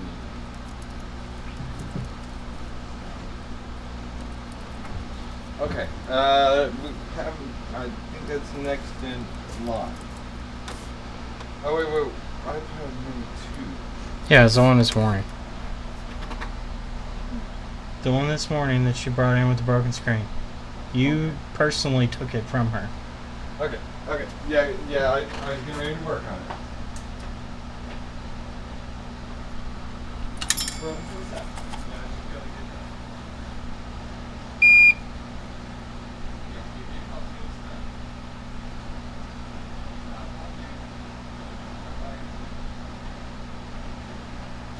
I thought you already did that one. Her backlight's quivering right now when she's asleep. It's like a spasm. Yeah. Sorry. I'm sure she's... It could be like a pinched nerve or something causing it. I'd pick you up and help you chiropractic, but there's no way in hell I'm getting your back legs off the ground. Nope. She's too much dog. Too much dog, and I'm not tall enough. Now that does help if you take and stand behind them so that their back is laying down your belly and pick them up underneath their arms and gently kind of rock, and it straightens their spine. Yeah. It's not easy to do.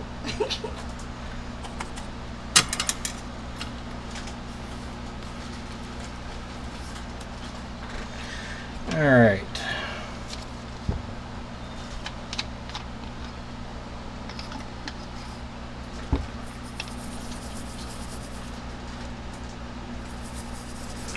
So we lifted one pad here. Guess which pad, Micah? Which pad lifted? M1. Yeah. I thought it was going to. It took a second, but it did. It's alright though. We're gonna run a jumper wire.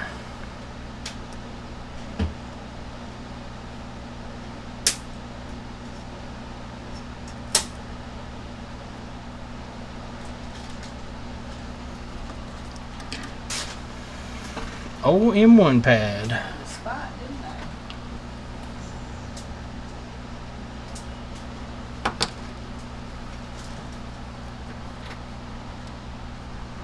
Now, what are Ashley's hours at the pet store?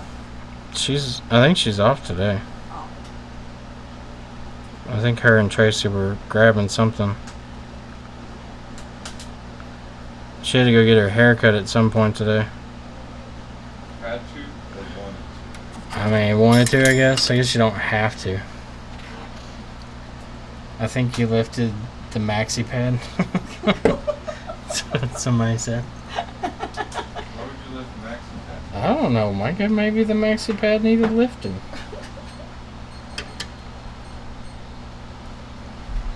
Pad day maxi. Pad the maxi. Pad the maxi. This side pad's nasty.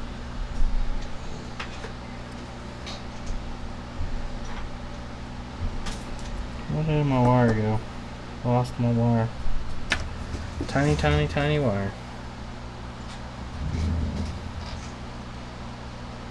Oh, there it is. Found it. Refuse to get a dog because I don't want to get attached to something. Well, that's life. Get over it.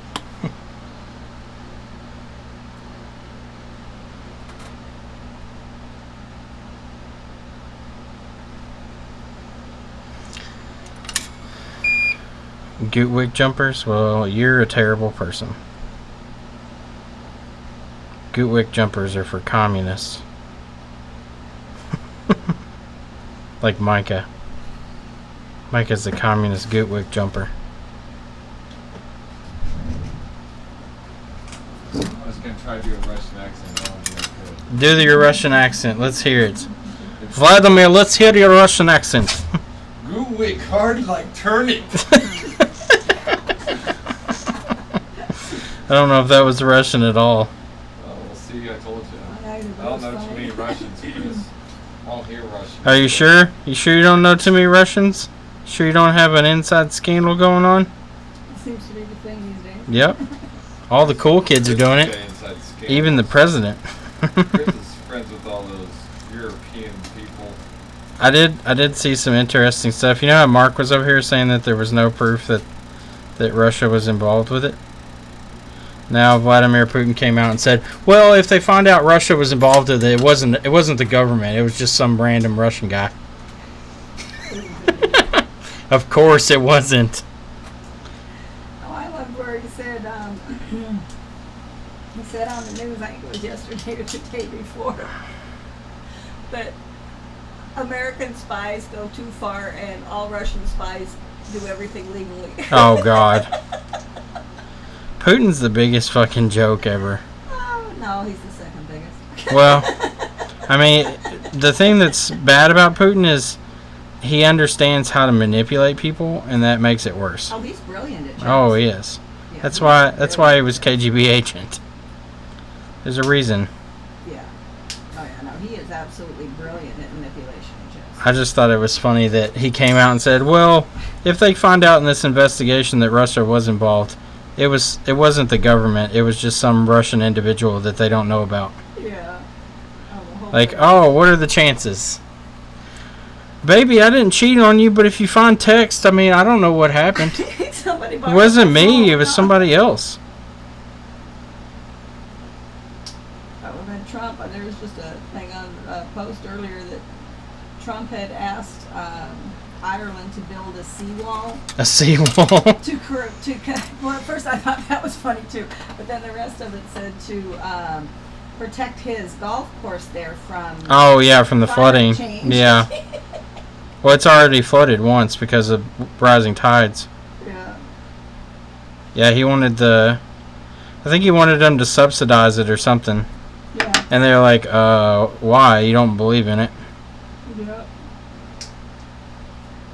Well, then, if I'm not mistaken, he just backed out of his Paris deal, which will appease a lot of his supporters, because then he says that he did the campaign promise for the Oh, yeah, I mean, But- that's exactly...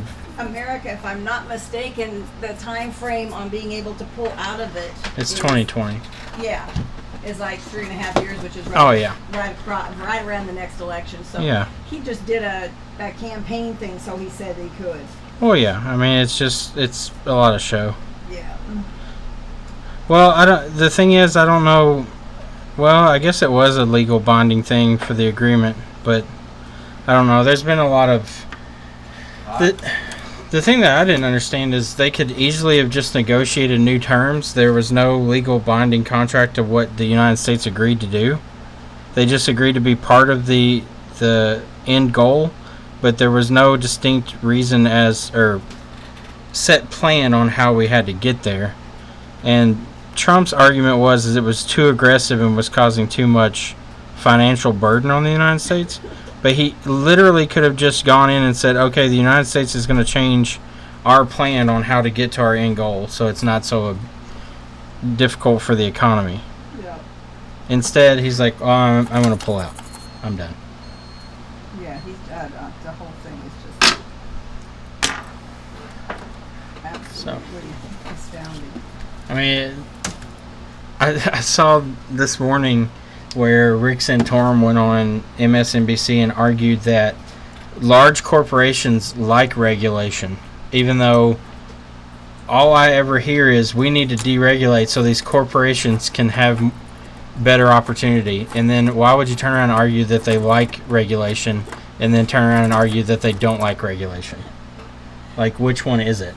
Yeah.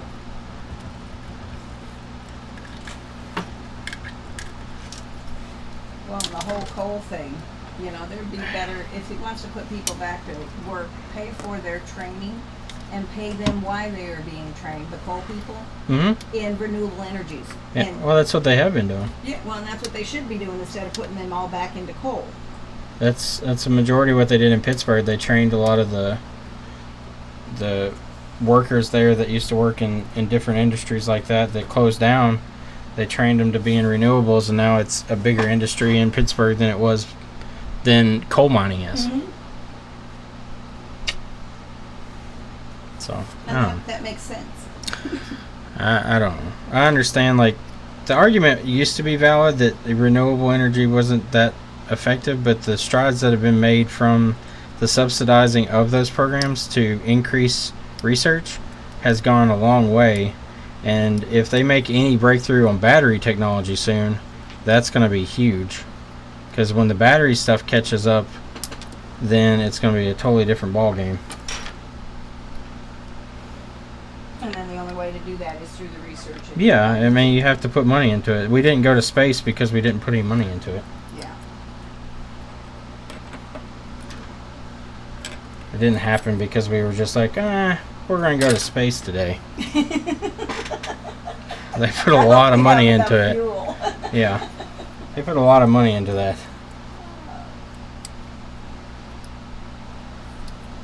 Well, I was pleased that a lot of mayors over the country are saying this is bullshit and are pledging to stick with the... Well, that's what's funny. Like, a lot of the largest corporations that, like, I mean, they've had their bad times too, but like Exxon and Shell and all those different corporations have come out supporting to stay in the agreement because they were investing a lot of money into the research to make renewable energy. And I mean, that's what they do. They produce electricity and fuel. So of course they're going to be looking for the next thing that's going to be coming. Mm-hmm. So if you're going to defund them, of course they're not going to be happy about it because they're not going to have any money in it anymore. Yes, I'm from Bowling Green, Kentucky. Whoever was asking. Are they listening to this conversation? Oh yeah, they can hear everything I'm saying. This channel is about fixing things and discussing ideas.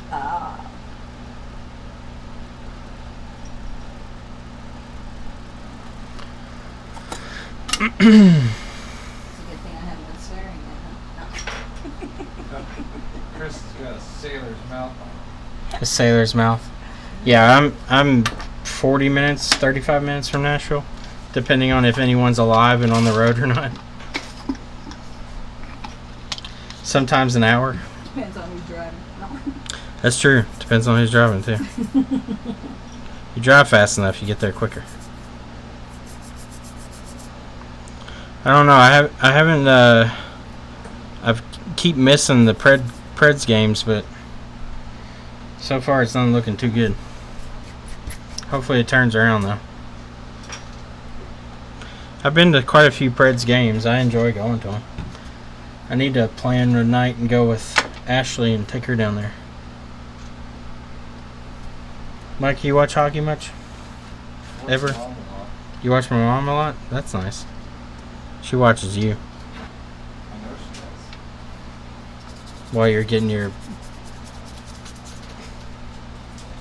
bondage and getting tied up. She watches through the keyhole.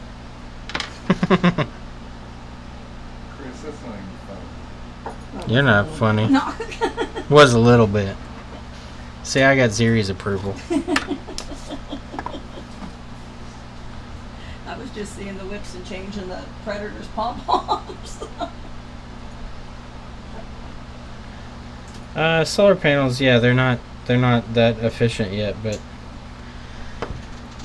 efficiency is relative when you're considering how much power you get for no input investment. Maybe you pay for your panels up front and you have some maintenance there, but over the long haul, the sun is not going anywhere, so there's no sense in stopping trying to figure out how to make more efficient solar panels. The efficiency should be worked on. Batteries started out as fucking clay pots with some acid inside of them and a copper rod, so we've made a little progress.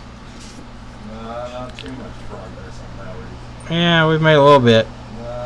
The old Baghdad battery I don't think would power your phone very long. Yeah, it would. Why are these, what are the lithium ones? Why are they catching fire and burning everything up? That's usually from either improper spacing, improper venting, or improper voltage control. Chris poking around with... Or when Micah tries to remove it from your device and stabs a metal tool into it. So it's basically for people being stupid. No, the whole Samsung thing, the reason they were catching fire is because the batteries the first set of batteries were not correctly made from what they said. And then the second batch of batteries, they didn't allow for enough spacing for the battery to expand when it was warm. So it was actually puncturing the battery when they would expand. What about the hoverboard batteries? Those are from cheap Chinese-made, properly controlled voltage regulation. So, So they were usually probably either discharging too fast or taking current in too fast, and there was nothing to stop them. So lithium batteries, if not properly charged, will expand and sometimes explode.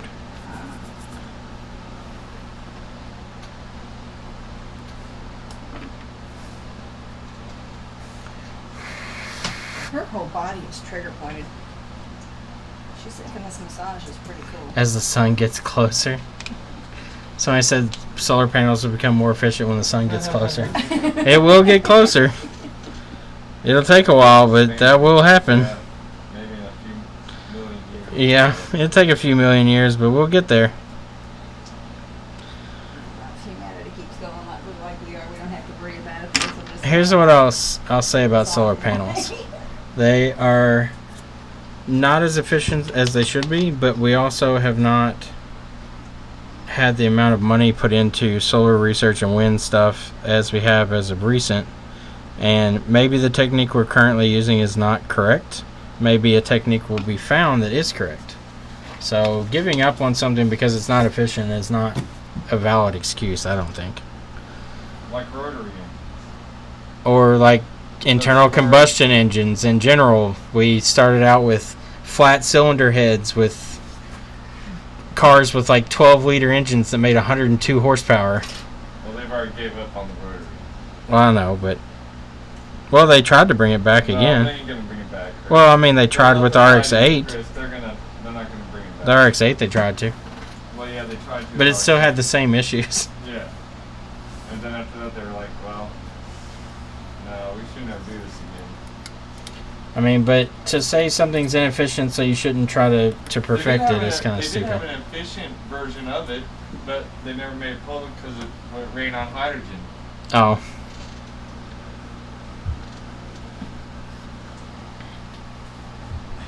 And there's nothing. I don't see a problem with hydrogen. Everyone's got a It's okay. what's the Can I word? have this A stigma about it, or Well, it's just because hydrogen's volatile. Hindenburg, and they're like, oh god, my car's gonna Hindenburg. No, it's just from being volatile. I mean, hydrogen in a crash, what happens if there's What happens to a crash in a Porsche with the gas tank up front? Well, I'm not saying that things don't happen, but hydrogen is much more reactive than gasoline. Just a bunch of babies crying. Just a bunch of babies crying. The cycles. The original engine was a Wankel 3-cylinder. What? Are you talking about a rotary? The original engine was a steam engine. You can't get that side if you're laying on it, honey, and that's the side that hurts yours. I know. 3 cylinders.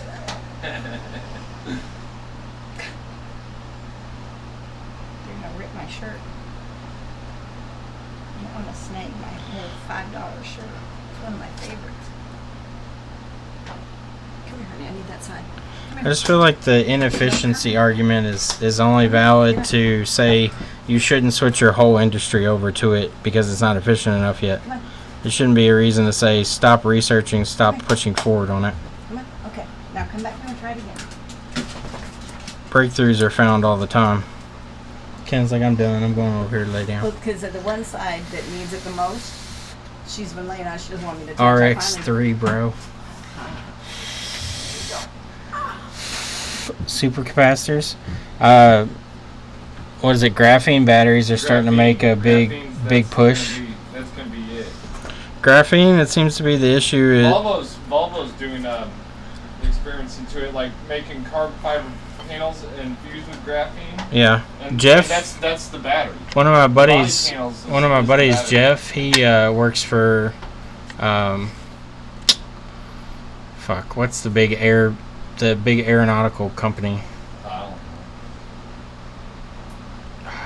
What's the one that makes all the big like U.S. fighter jets and stuff?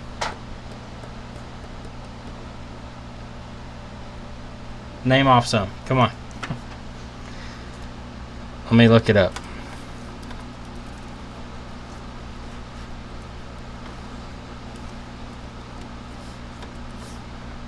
Lockheed Martin, I think. Yeah, I think it's Lockheed. He works for Lockheed. So he said that they actually have some graphene batteries that they have at their facility. They charge up instantly like Yeah. a capacitor, and then Mhm. but they have so much storage. What's the word? Capacity. They Yeah. have a storage capacity, and that's just a thin layer of carbon fiber. Well, that's what they're saying. They're trying to find ways to fold it like they do lithium batteries. Lithium batteries just one sheet, but it's folded back and forth to make the package. Yeah. And they're trying to figure out ways to make graphene to where it'll. Doing it, they've got Well, I think they figured out a polymer or something that made it where it was flexible, it wouldn't crack or anything. China's been doing that too, infusing graphene with carbon fiber. But I foresee battery tech, if people will stay on top of it, battery technology is going to take off in the next 10 years or so. Ceramic batteries are supposed to be a big thing too. Like, they're supposed to have really long life. I don't think they charge as fast. Well, they don't charge as fast as graphene, but their life after charges, or after they're charged, is much longer.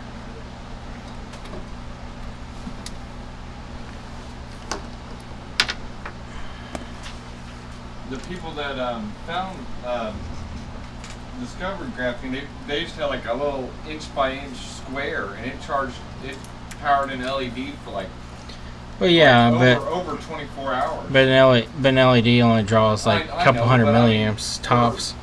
For it, powered it for Well, I a agree. long time, yeah. That's where the efficiency argument would come in. They just tapped it with the DC power supply. Just tapped it. That's what I'm saying. Like, that's where the efficiency argument might come in, where somebody like, well, it can't hold charge. Well, that doesn't mean you should give up on it. Yeah. Keep trying to perfect the technology. Make it better. That was a long boot cycle there. Alright, so it's booting up. Voltage looks normal, which is surprising, because that's the chipset that I hate. I mean, they could start doing that with cell phones if they make that public and stuff. Like, start making the frames out of chunks of carbon fiber, and that's your battery there. Just Yeah. attach the screen, motherboard, and everything. Well, it all comes down to, I mean, efficiency does play into actual production. I mean, you won't see mass production until efficiency levels catch up. So, alright, so touch is working now. Let's go ahead and test with our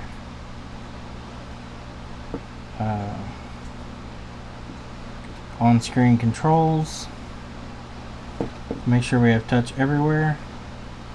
So we're going to go to the bottom, diagonal across, sweep across the top, diagonal across, do a slow sweep across. Alright, we're good.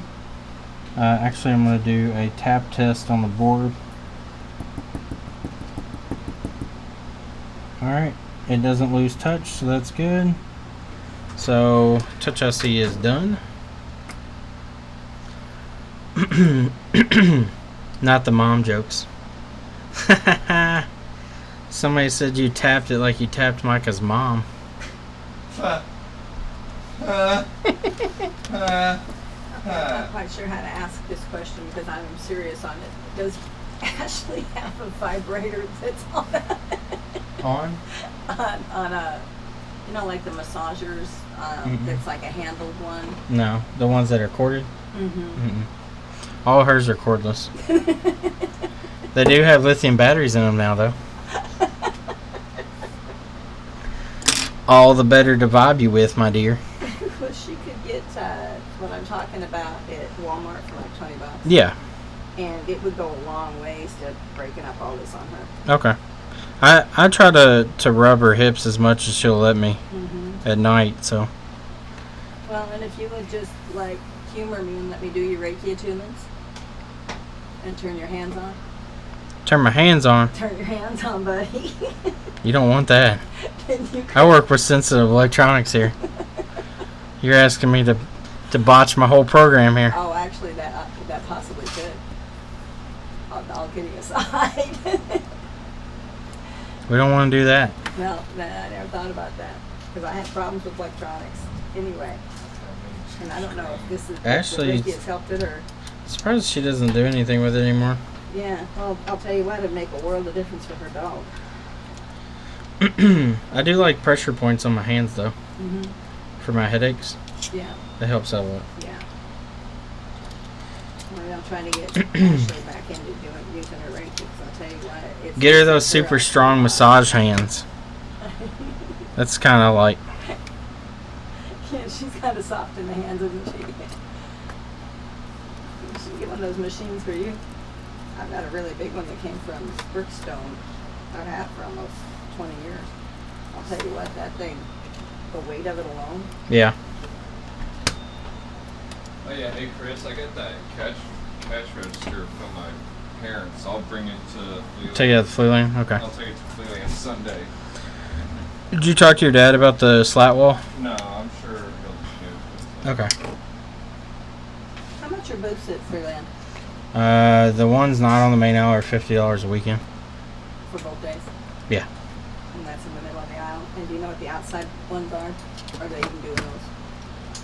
Well, the aisles on the main aisles are 60.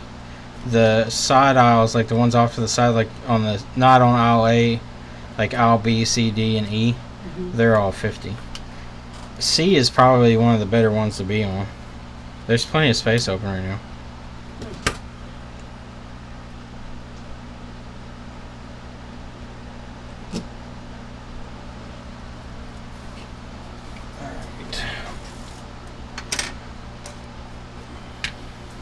You feeling better? Cobalt's hard to find though, isn't it? Don't stop. Somebody was talking about cobalt batteries, but I'm pretty sure cobalt's really hard to find. Probably, I think it's precious metal, isn't it? I'm not sure. I was watching a video the other day from India where they were doing gold mining. Uh-huh. They still do it the old way. They use mercury. So mercury will bond with gold. Oh, and rise. Well, when they smelt it, it'll rise up, or it'll actually settle, I think, in the smelting process. And like the documentary that they were talking about, the guy was like, "Yeah, this stuff's really harmful for your health," and they're sitting there literally vaporizing mercury to burn it off. He's like, "We have to get the temperature up high enough that the mercury will burn off." I was like, "That's what you want to breathe, mercury smoke." It's just a heavy metal. Good for you. Yeah, South America does it too. It's an old technique because it'll bond to really fine gold. Well, it'll bond to any gold, but it'll bond to fine gold.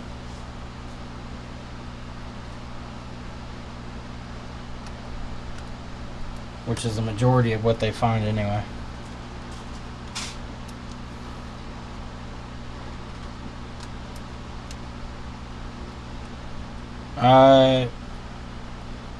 A Pace? I've never heard of a Pace air station. I use a fairly cheap one. It's in the description there if you want to check it out. Paul Daniels uses the same one, and so does STS Telecom Jason. It's been a good unit. I haven't had any complaints of it. I've had it for a while.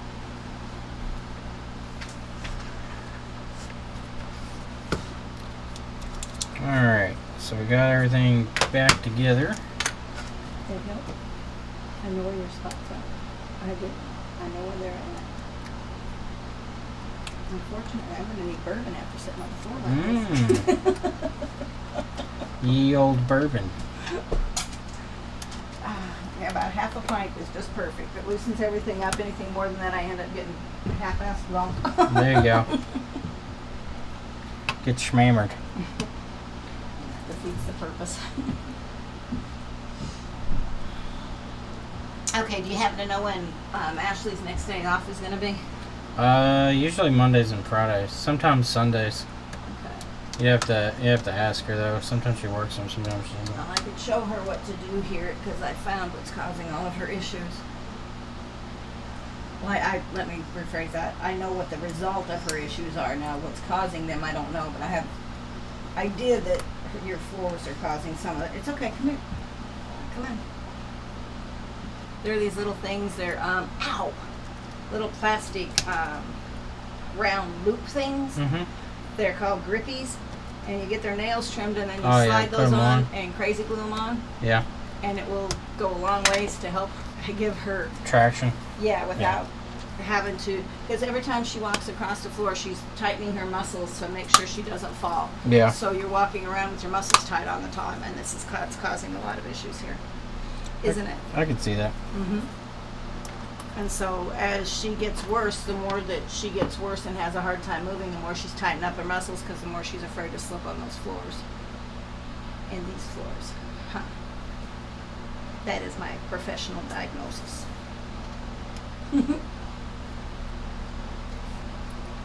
Yeah. You want me to move that one last spot, or you can give me your butt again? That's the worst one of them all. You're welcome. You're welcome. I don't think her trembling is psychosomatic. It is from pain. Yeah. Tracy said she thought that it might be from having anxiety attacks from it. Yeah. It's actually from pain. Well, she's an anxiety monster too. Yeah. She's queen of the anxiety. Have they ever tried putting her on anxiety drugs? I don't know. It's more. She has like really bad separation anxiety, and she's really scared of storms. Mm-hmm. And then new things kind of bother her. So if it's I'll something, show you right here where it's like that's my butt. that you see that you're getting in that spot right there. She doesn't want you to touch it. So what you want to do is kind of rub it, but also let's see. Do you get spots here? Is that sore right there on you? Shoulder blade. Huh? Shoulder blade. Is it sore where I'm pushing though? Yeah. Okay. Am I right on top of one? Does that like hurt? Mm-hmm. Like pretty bad? Yeah. Okay. Because he's like, oh yeah. Most people are going, no. All right. So what you want to do is go in and find it, but you don't push as hard on a dog as I'm pushing on you. So with her, you just want to do like here. Yeah, just And have let it light release. pressure. But since I've already got this one, I'm going to come move it out. Kinda. Okay, is that loosening up underneath my thumb? Mm-hmm. So now does it hurt because I'm pushing on it, or does it still hurt? I'd say it's more from your finger. Yeah. But see, and then that loosens them up. That's what's going on in her whole back section. Pressure points, I personally like it. Like, especially like with Ashley, I ask her, usually I have her squeeze my feet because it actually feels like a pressure. I don't know what causes it, but when you squeeze my feet, my whole body, I don't have pain. It will, because on the bottom of your foot, it's actually a map. Yeah. And it's Nerves. like there's certain spots where if you push here, it activates your lungs. Mhm. So if you push here, it's a kidney point. Yeah. So if you massage your feet, Mhm. then it goes through your whole body. You can also take different size soup cans or Mhm. vegetable cans. Stand on. It will sit on the Or couch and then roll roll it. your foot back and forth and then Yeah. change the sizes. Yeah. But for her, right through here is On where her the back. ones that are really getting to her right now. And her stinky breath is what good to me. Oh yeah, that's You got the death breath, Kenna. that should loosen her up quite a bit. And I'll call Ashley. Kenny and want to be on live suggest stream? How to do Let's see the. if we can get Kenna on live stream here. Say hi, Kenna. Hey, Kenna. Kenna Venna. This is Kenna, everybody. I will call Ashley and explain what to do. And then when I get a chance, I'll come in and show her. Okay. Okay, Kenna? That helped some. I know it did because you couldn't touch either side at first. Poor Kenna. Kenna, you're in the And way. then keep her on the naloxone. Yeah. I just put 2 of mine on it. I call them the anti-bitch pills because then they're not so cranky. There you go. All right, well, you guys have a wonderful evening. I'm out. Kenna, don't get your head in there. You have a good one. We'll see you. See ya. Alright, Kenna, you're in the way. I gotta move. You're in the way, Kenna, move.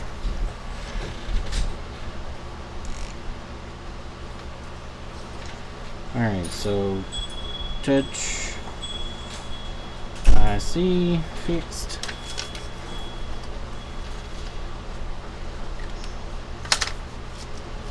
Alrighty.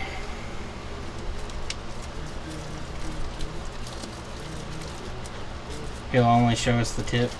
She's too big. Can't get her in here. She's a big puppy dog. Big old puppy dog, Kenna. Kenna, you're right in the way, Kenna. Get up. Come on. Oh, stretch. Slide your butt over there. What are you doing? Huh? What are you doing, Kenna? What are you doing? I believe my phone is still on the Oh, okay. See if it's in the blanket there.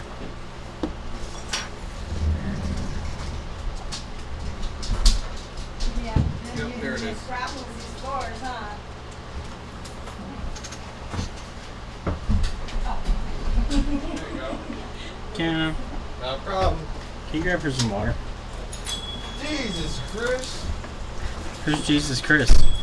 What does this look Did you mean like? to say Christ? Jesus Christ? Jesus Christ! Holy me!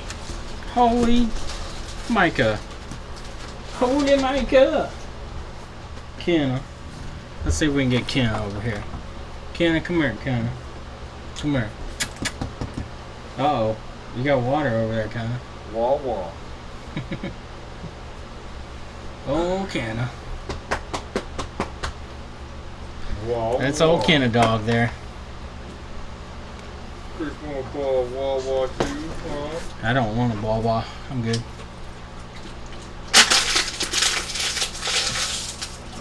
Bye, Bobby. Alright. So we're done with one box. Ugh. On to the next one. On to the next box of phones.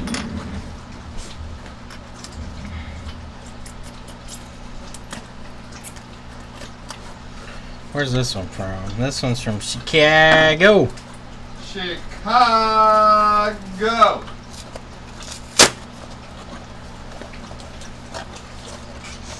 True fibers lost all magnitude. She is a cute puppy. She's a pupper dogs. We got more 6 pluses in here. What all we got? It'd be funny if all of these are touch IC. Let's see. iPhone 6s charger port fine, battery fine, shows charging but does not charge. Okay. So that's possibly Tigris. We'll check that one out. So we have one that's false charging, 6S. False charging can be Tigris or it can be TriStar. You refuse to join this adventure? Oh, you're on it already. As soon as you click that link, you were on the journey. You wasn't gonna put that chip on the thing so I could back it up real quick? Where is it? I put the board right there on your audit. Micah! Micah! Micah! Chris, I'm putting this right here. Alright, Micah wants us to pull a fucking chip for him.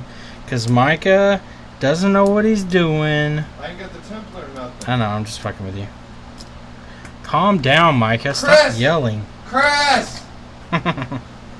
Alright, so We're gonna go back in time. we're going back in time. We're going to do a chip off data recovery on this S5 that is here for damage recoveries. The screen is broken on this and it's supposedly water damaged. I don't know. Doesn't look water damaged. Looks like it's just broken screen to me. The screen's broken big time now. Now the screen's extra broken according to Micah. So let's pull off our shielding here so we can get to our chip. You like to eat the chip? There was a water trip sensor tripped in the battery. Water indication on the battery. Well, that can cause issues too.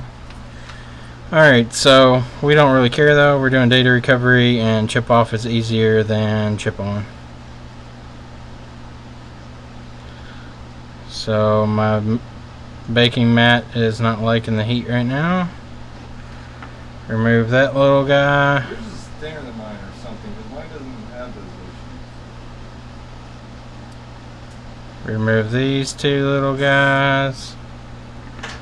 And remove this little guy. Alright, now we got some components out of the way. We're going to throw it in the old board vise.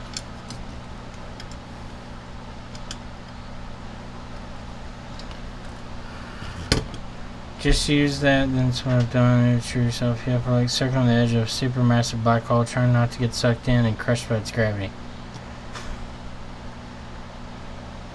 Alright, so our chip is loose. We're going to clean out some underfill around the edge here so that it will come out easily. The underfill on the Samsung phones, when it burns, smells like complete dick. So I would recommend not breathing it and avoid burning as much of it as you can. Alright.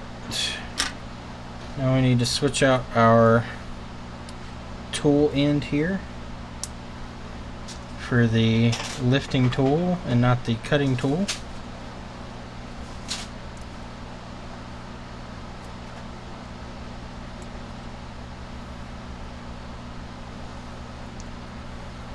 Alright, so this is our shim piece we're going to use to cut through this underfill and get under this chip.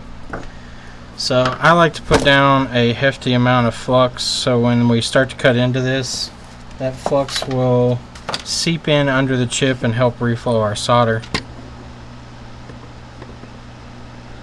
So we're going to heat this chip up. We're going to heat it until the solder out here starts to melt.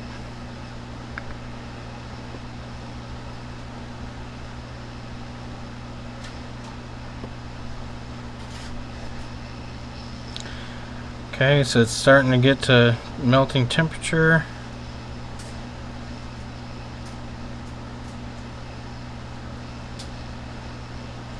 Alright, I'm starting to see some bubbling, so I'm going to go ahead and start to cut in underneath the chip.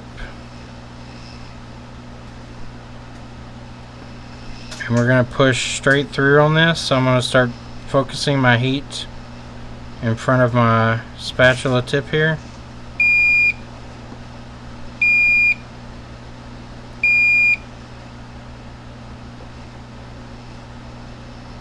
Okay, we're through on that side, through on that side. Let's keep heating. Alright, chip is off.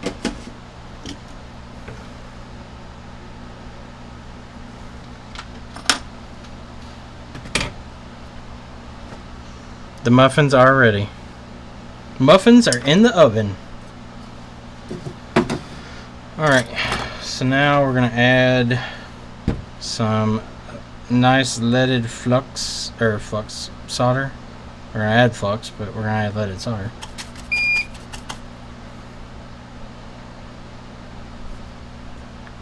Alright, so let's put down a nice layer of flux on this to promote our pads to be cleaned here.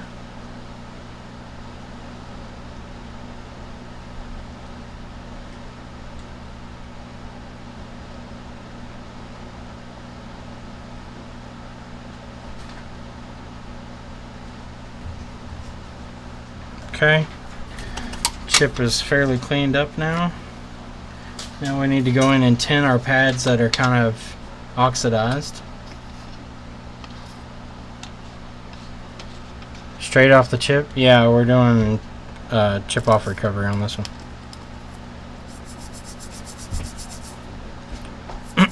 So we're going to solder this to a reader that will read off the information on the chip. It pretty much just mounts it as a USB flash drive, or not a flash drive, but just a USB drive, and that way we can go in and read the contents off the drive as just a normal flash memory.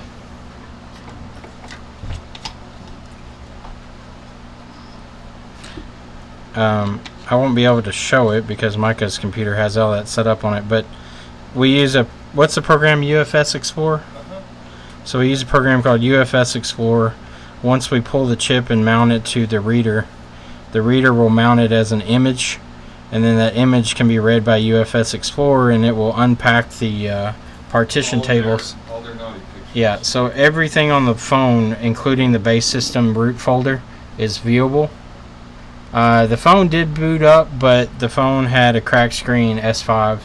We don't have a screen here, and I'm not going to order a screen. They didn't want the phone, they just wanted the data off of it, so.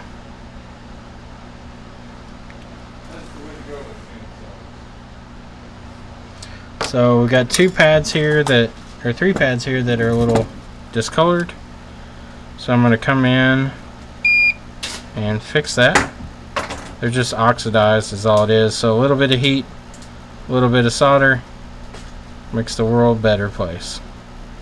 Makes So the that's world good. go round.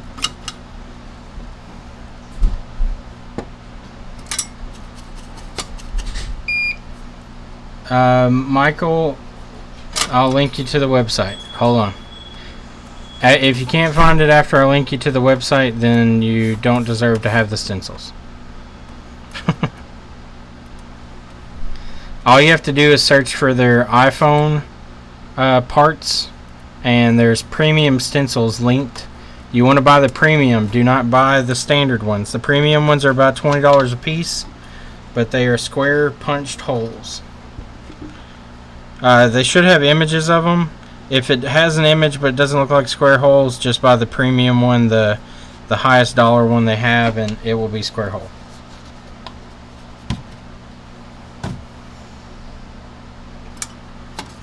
Got to be able to use them brains to search.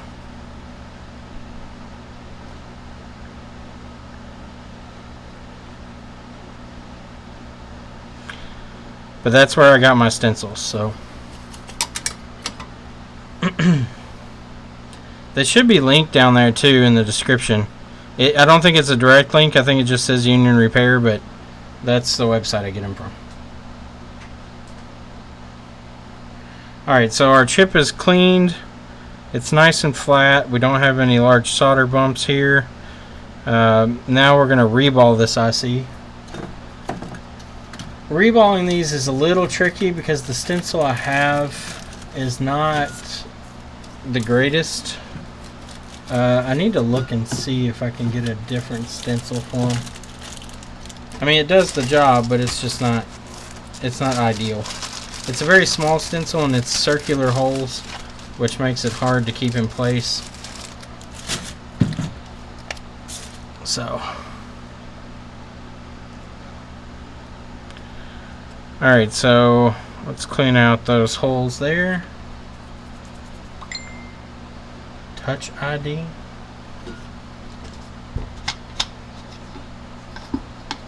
Touch IC or ID?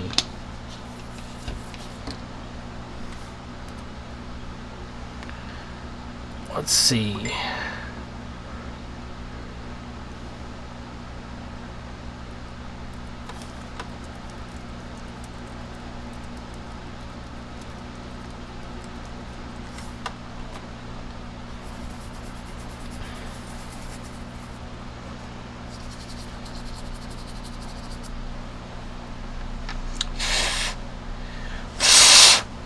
Alright, so let's see if this lines up. This will only line up one way.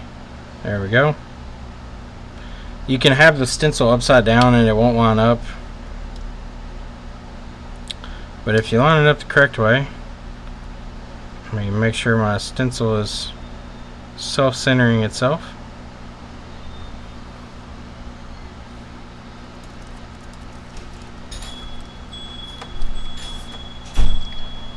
Alright, time for some paste. Some pasty. Put my pasty on and make that dollar, dog. Make them dollars. Alright, so we got our stencil ball, or stencil ready to go. What is it, girl? It's getting close. You got an hour. Oh, let's see, are you...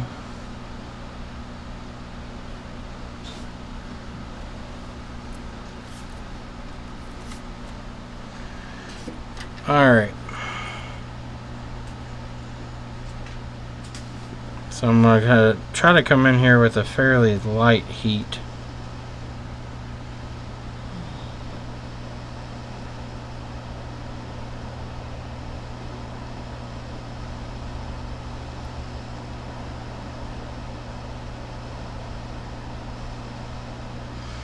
Okay. I'm going to heat it with the stencil release so they'll drop through and sit on their pads. Alright, so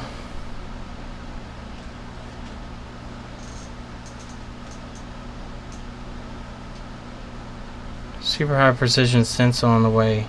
Yeah, that's them, the super high precision ones.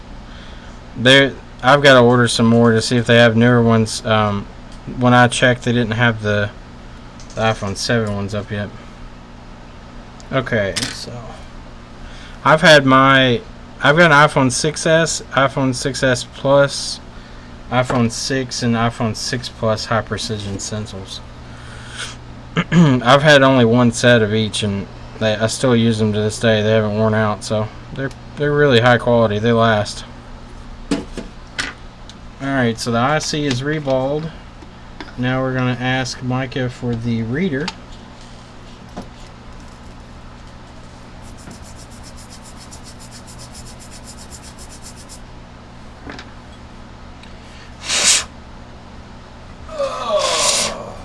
Oh, we need to put that chip in that box over there. Alright, so this is one we did earlier. This is another 5S, or S5, excuse me, that we did.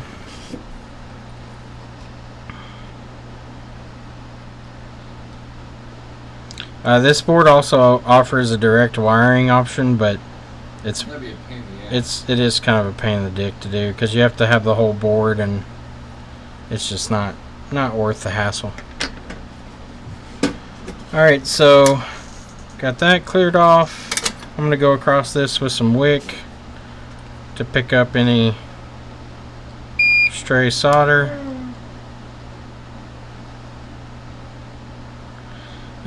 You would be shocked on these how many actual pads are used. As you can see, there's not a whole lot of pads there.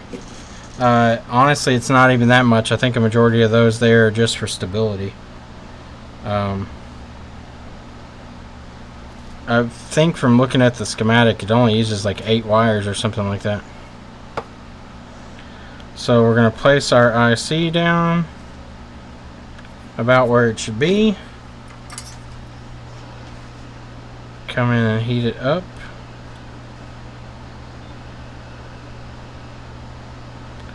Well, that's wrong. That's way off. Where are you going, bro?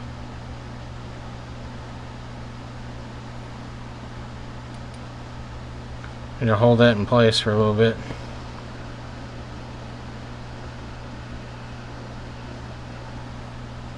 Okay.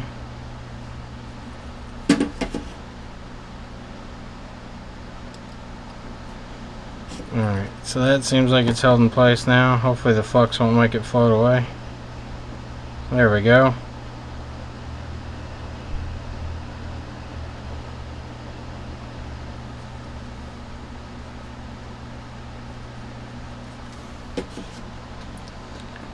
Let's get rid of some of this flux and reflow it again.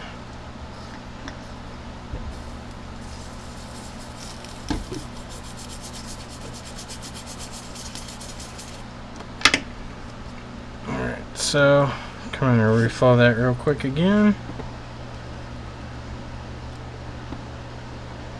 I wish I had one of the quick connects, but I haven't been able to find them yet. I know they're out there. I've seen them. Oh, too far. Alright.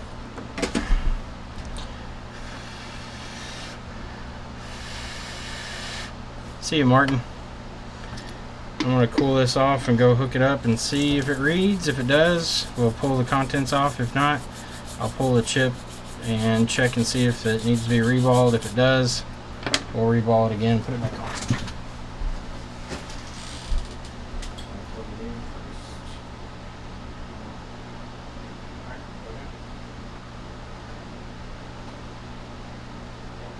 There we go.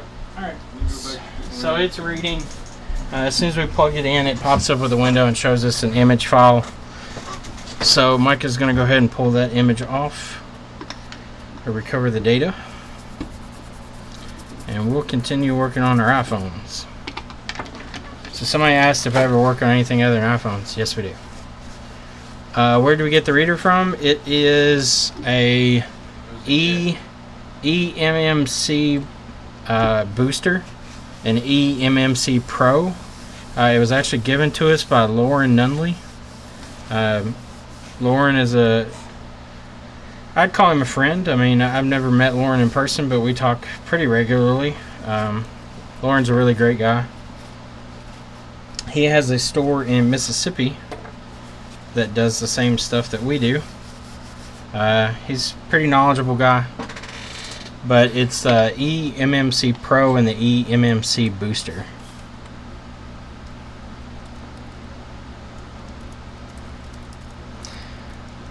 We honestly only use the booster box. Just because the Pro is for reprogramming and stuff, the booster box is just for reading the contents. So we just use the booster box to read off the data from the chips. We don't hardly ever use the Pro programming portion of it. You can if you want to reprogram the EMC flash chips, though.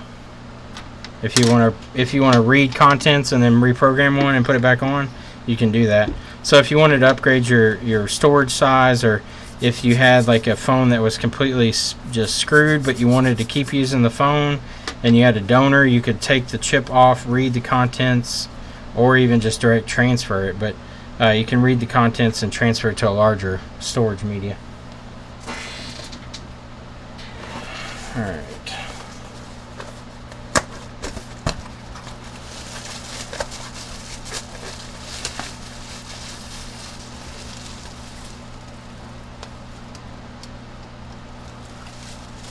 So put that back with the board and the recovered data.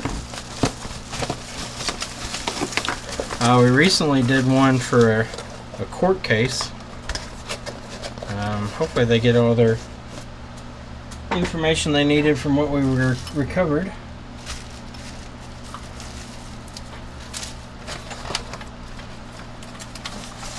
Oh no. Packing peanuts. Attack of the packing peanuts. Alright, is this the one that we were doing?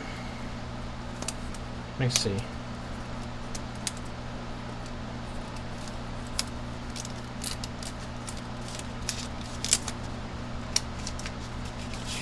This was won't charge, battery and charge port are good.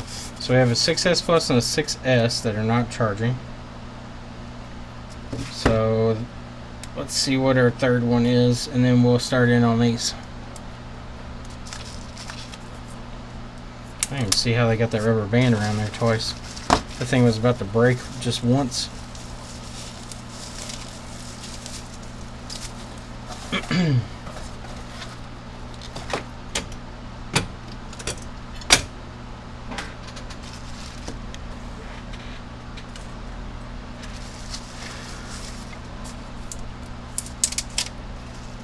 Goddamn peanuts. Some bitch. Some bitch. 6 Plus doesn't power on. Alright, so what do you all want to do? You want to do charging issues first? Or do you all want to do no power? No power or charging issues first? Which one?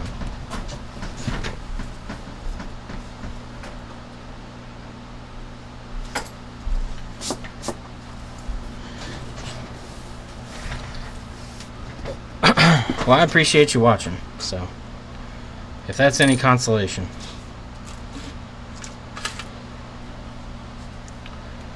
When you grow up in the Sitha, this is what you get.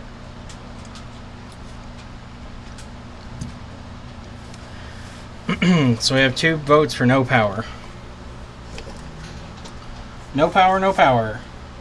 Who thinks it's going to be a PMIC?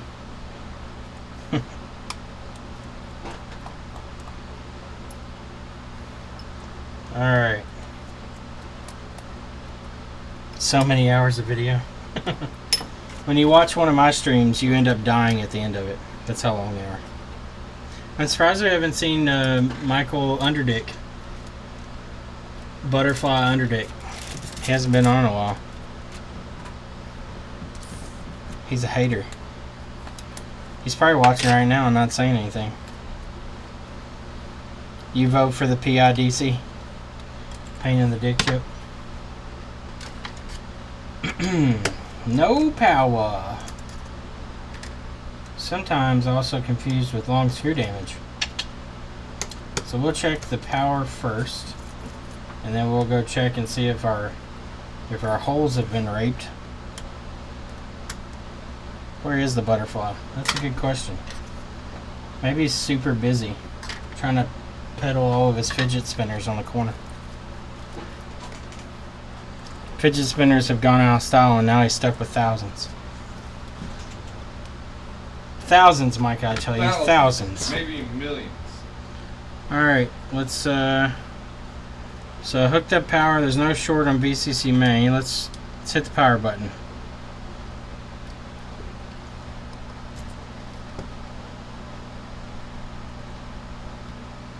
Okay, we got no image, and we got a constant 200 milliamp draw. So, let's see if anything gets hot. Is there any heat? Yeah, the booster's breeder, Pro is programmer. I don't know if you can buy the booster separate or not. If you can, I would recommend just getting the reader.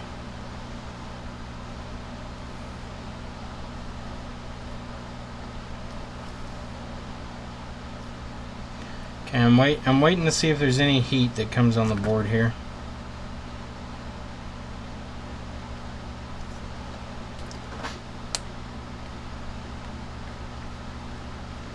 Okay, we got some heat up near the CPU. Let's see if this thing is in DFU or something. CPU heat can sometimes be DFU mode with a constant amp draw like this. So let's see. Plug it into our computer here. Nope. Computer's not recognizing it. Alright, so let's pull the board on this one and go to town on it. See what we can find.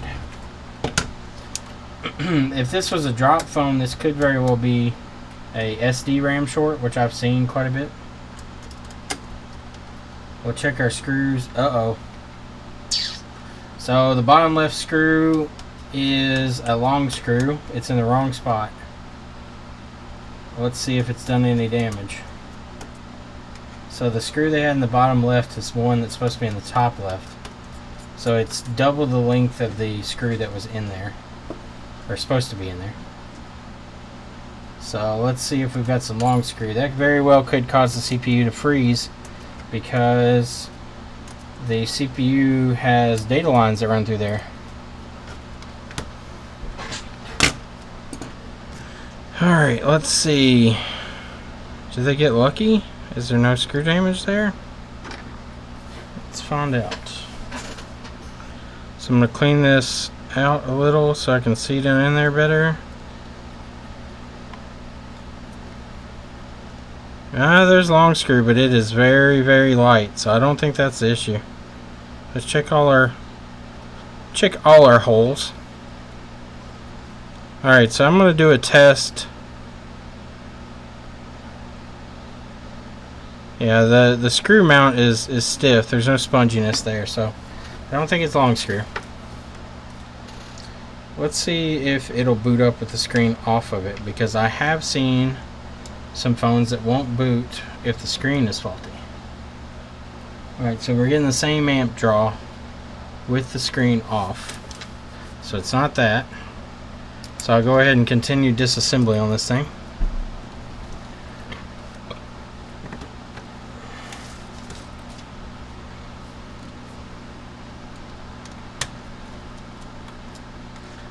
Fidget spinners may catch on in the UK. Who knows? May take a little while. I wish I had kind of gotten in on it when I first bought them, because we bought them right as they started to gain some notoriety. We sold out of them quick. I kind of wish I had bought some more, like Oberdick did, and bought them at wholesale cost straight from China and resold them, because I know he made a killing on them. I made a lot of money on those things.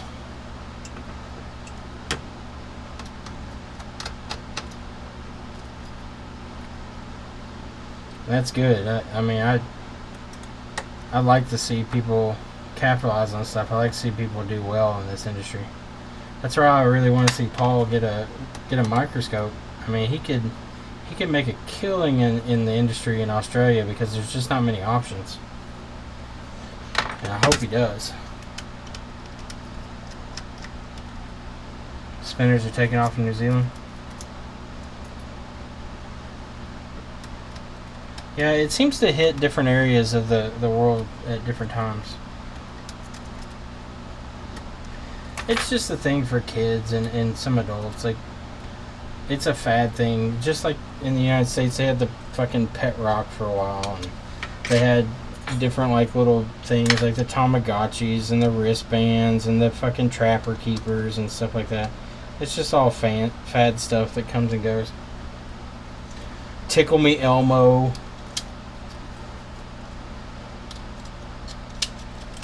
The hot toy of the summer.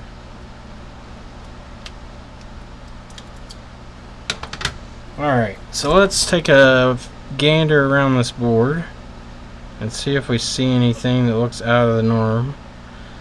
It's always interesting to me how the NAND looks. There's like heat spots on them almost. So let's pull this sticker on the back so we have access to the PMIC rails to see if there's anything that we can tell might be causing an issue. Let's check our VCC main lines. Yeah, I hope Paul does. I hope he does really well. Uh-oh. What was that? What was that? Is that a short or no? Let's go to diode reading here. No, that's not a short. Sounded like it for a second, but it wasn't.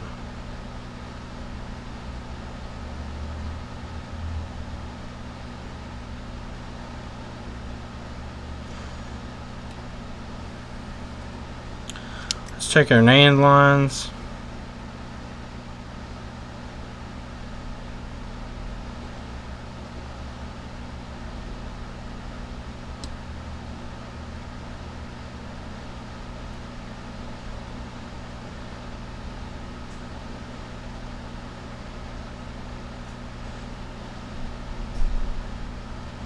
Okay, those all look okay.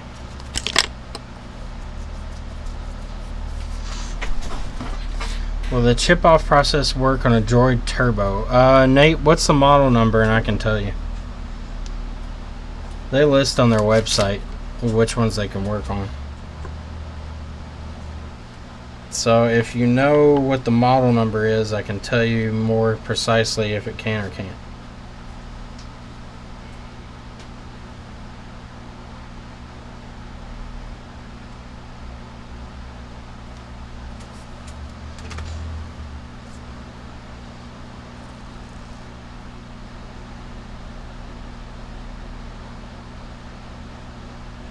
My mat looks like a smiley face.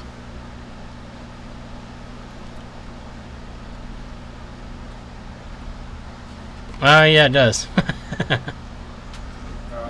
Looks like the mouth right there and then two eyes and a nose.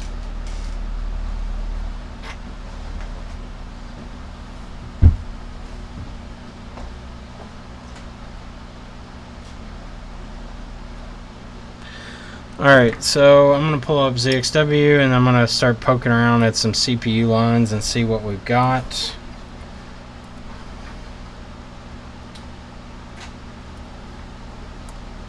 Alrighty.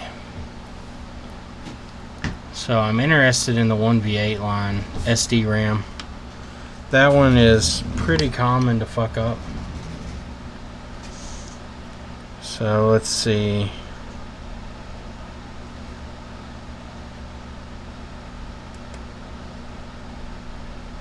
It's reading 0.026. That seems kind of low. Let's see what that meters in diode or in continuity mode.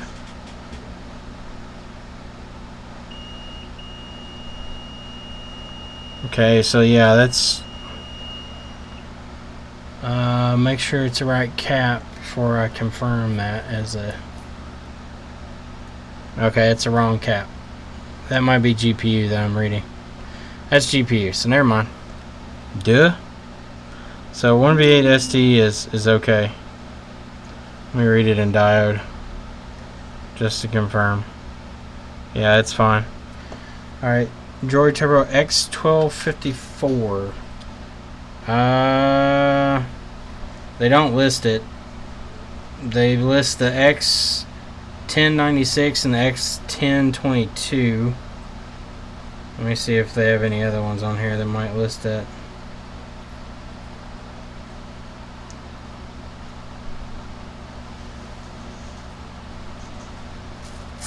It doesn't list that specific model number. Although they don't have all the model numbers on this list, it's just kind of a general thing to go by. Check and see what kind of chip it has. It may not be EMC. It may be UFS or something like that. I'm still looking for a UFS reader.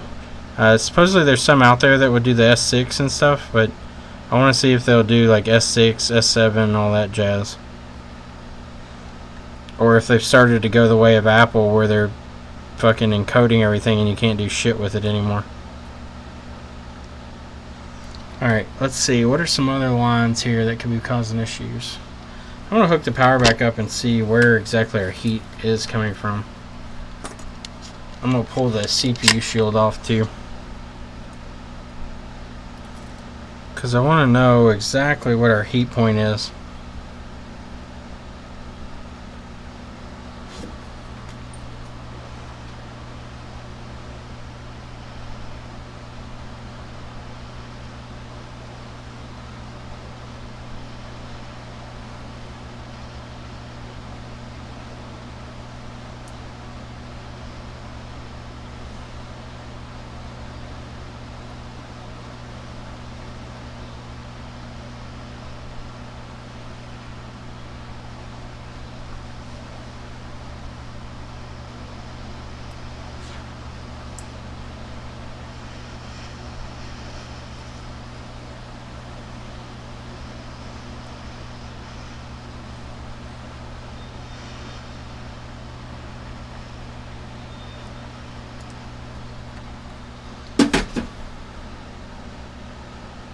Alright. Let's look for anything obvious, but I don't see anything obvious. Let's get rid of our conductive thermal, whatever the shit this is. Their thermal paste. I don't know what it's made of. It's got to be a non-conductive material though, because it touches everything around it.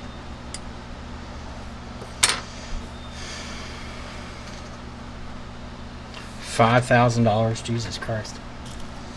I'm fucking over here worried about spending $2,000 on PC3000 flash recovery, which I'm gonna have to do soon because I need to recover some stuff off some SD cards. But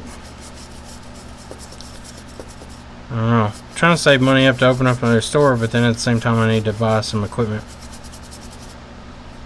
So hopefully the Amazon affiliate links will help with that, which is located in the description below. According to Google, the X1252 has a EMC's 32 or 64 gig. Zach, can you link me to it? Well, you can't link me. Let me look it up. X1254. XT1254 EMC.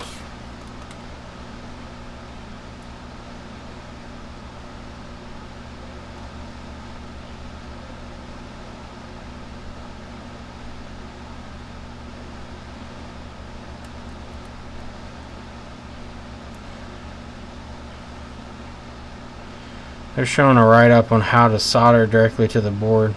Okay, so I'm looking at the chip. It may be readable, yeah. It's a SanDisk, which this machine will read SanDisk EMCs. So yeah, it may be readable. They've got a write-up online on how to direct wire it so you don't have to pull the chip.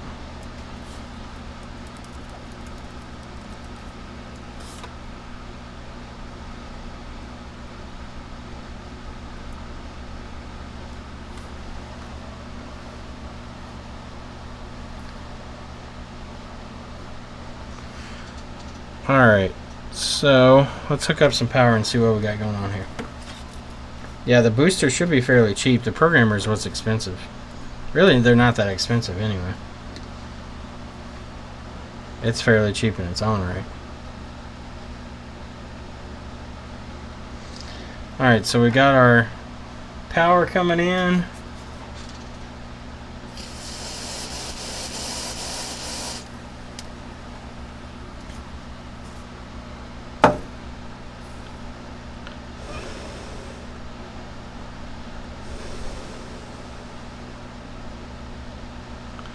What will get hot?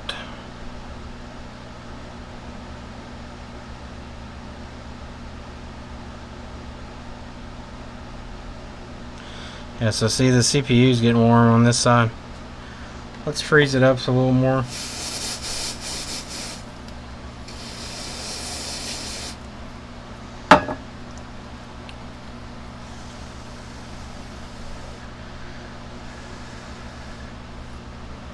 Alright, so we got that done. Hook it up. Turn it on. So as soon as something starts to melt, I'm going to kill power.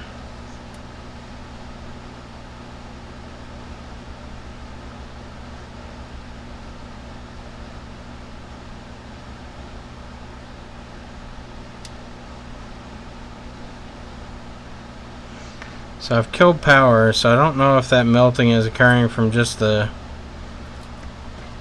general warming of the board, because the whole thing starts to melt when it does it. Let me try it one more time. We'll get her to the nice deep freeze this time.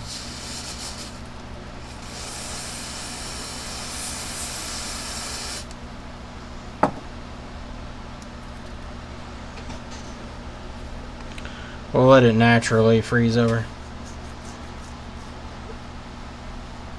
Is it going to short something? No, it usually doesn't. I haven't seen a case where it has yet, at least. Alright, so turn my output on. Turn on my power. And then watch.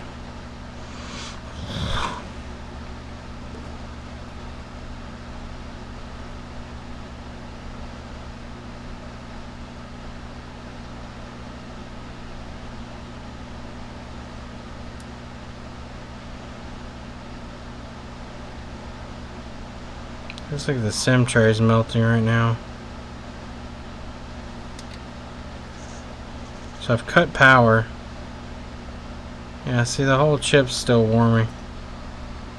I wonder if our heat source is coming from the other side. Let's see.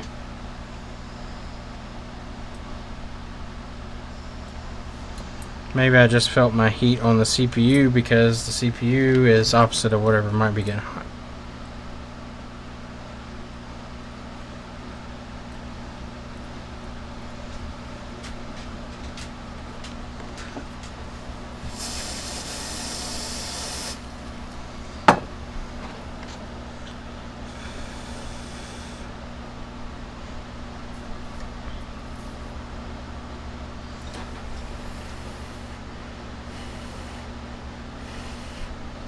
Alright. Let's turn on our power here.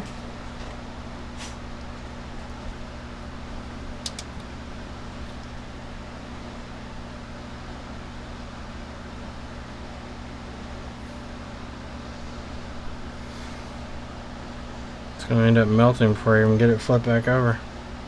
Yeah, it already melted before I got it flipped back over.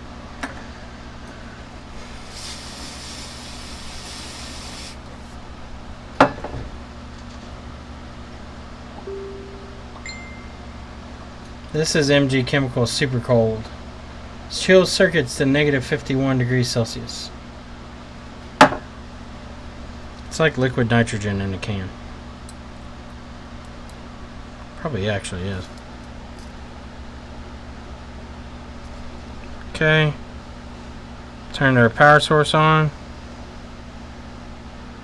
See what gets warm.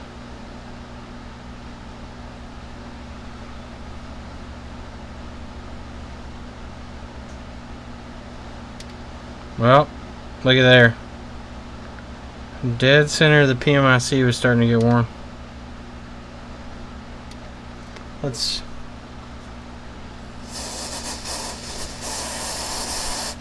Wouldn't that be some funny shit if we had another PMIC fucking bad fucked up?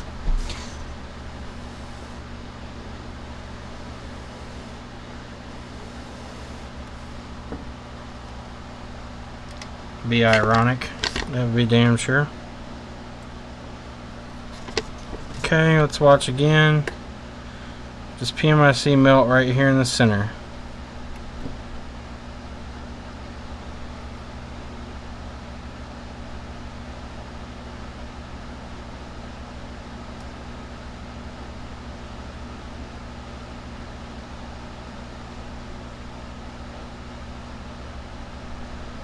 Yep, there it goes again. So it's right here.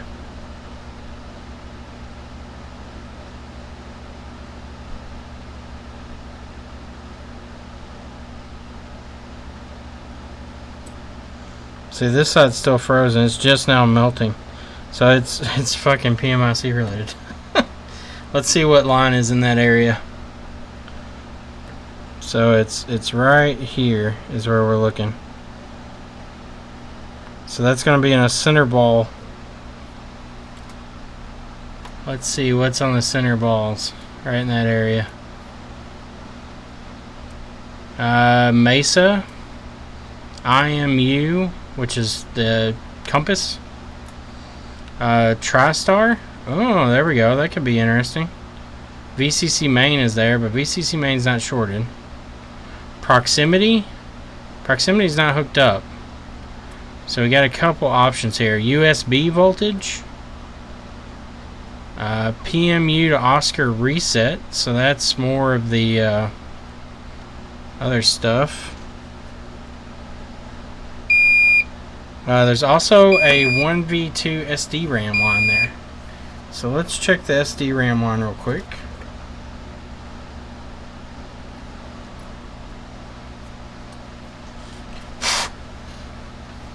We'll dry the board off. Tetra 4 thing.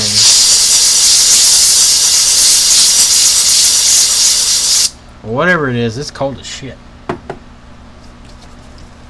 It probably says on here. Let's see. Cold spray. Yep, Tetra 4 thing. Contains a gas under pressure, may explode if heated. It is 1112 Tetra 4 thing. PDIC for the win. Maybe. We're going to try everything we can before we mess with PMIC this time. Because there's a chance that it's not anything to do with that. So first things first, we're going to check our SD RAM line, which is okay. And now I'm going to replace TriStar because 2 of those lines had to do with TriStar. One of them was a, let's see, what do we have? We have a 3v3 USB line. Let's see where that goes. That goes to CPU. And also goes to a cap on this side of the board under the underfill here. So let's check that line. So it goes to this cap right here. Let's check the diode reading on it. It's 0.5, so that's okay, I would think. Let's see where else it goes. Does it go down here to TriStar anywhere, or is this directly between PMIC and CPU? Alright, so that looks like it's a direct connection between PMIC and CPU. But right next to that is 3 volt TriStar. So there's a capacitor up under there that has to do with that. Let's see if we can catch that little fucker.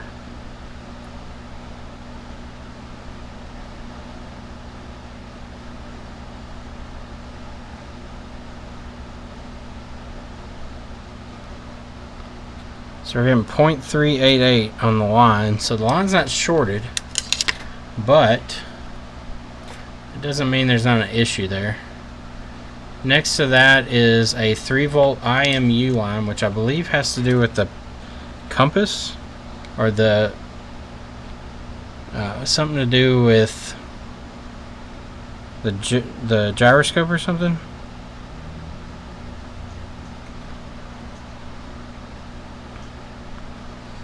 So let's see. What do we have here? How am I reading this? So we got that one there, and then it should be this one here. Okay, that one's reading normal too. What else do we have in here? It's not VCC main, which is right in that area too. We have Stockholm. We have charger to PMU and interrupt low. So that comes from Tigris. We have PMU to Oscar reset, which goes to the Oscar IC, which has to do with compass. What else do we have? And we have a 3-volt prox line, which goes to the proximity sensor, which is up on the front here. It is right in here under this underfill. So let's zoom in and check that out. See if there's a solder ball under here.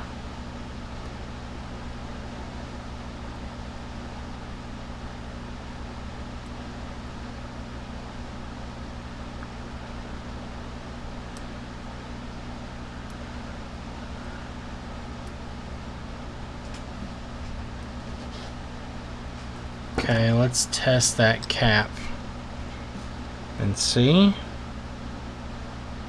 It's reading 500 millivolts drop to ground, so it's fine.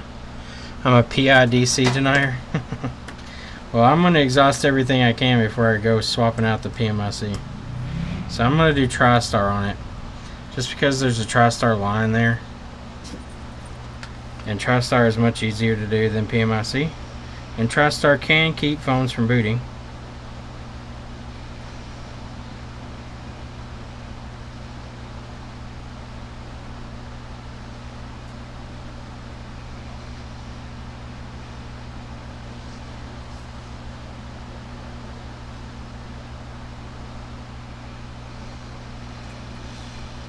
And we definitely know TriStar gets damaged.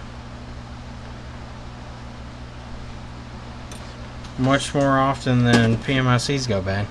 Maybe not in my situation, but alright. Got a boot loop after the PMIC job loses USB connection before iTunes is finished unpacking the software. You probably need to reflow the PMIC. It may have a data line that's not connected. Alright, so I'm going to heat up this underfill a little bit around this TriStar.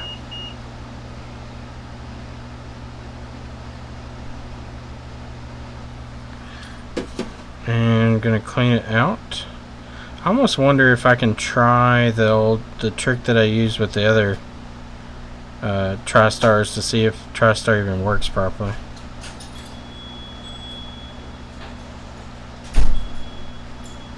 Hey there. I have a pickup for Bowers. What was the last name? Bowers. Bowers? Okay.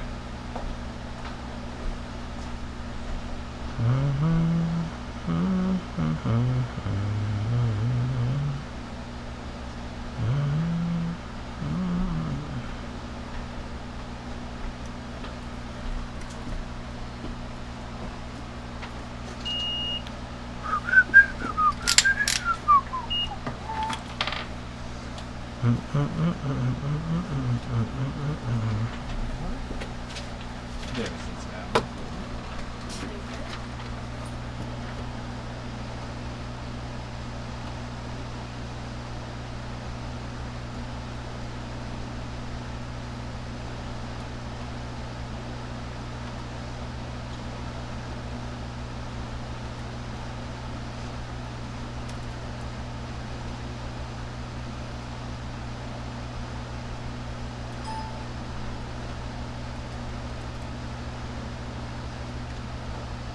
What did we quote? 65. 65. Okay.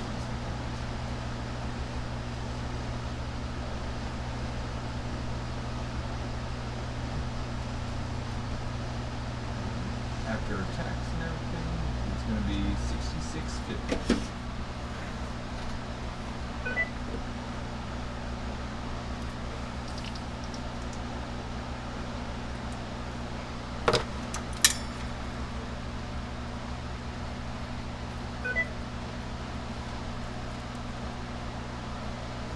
There's your car back, man. Get you to sign that there for me.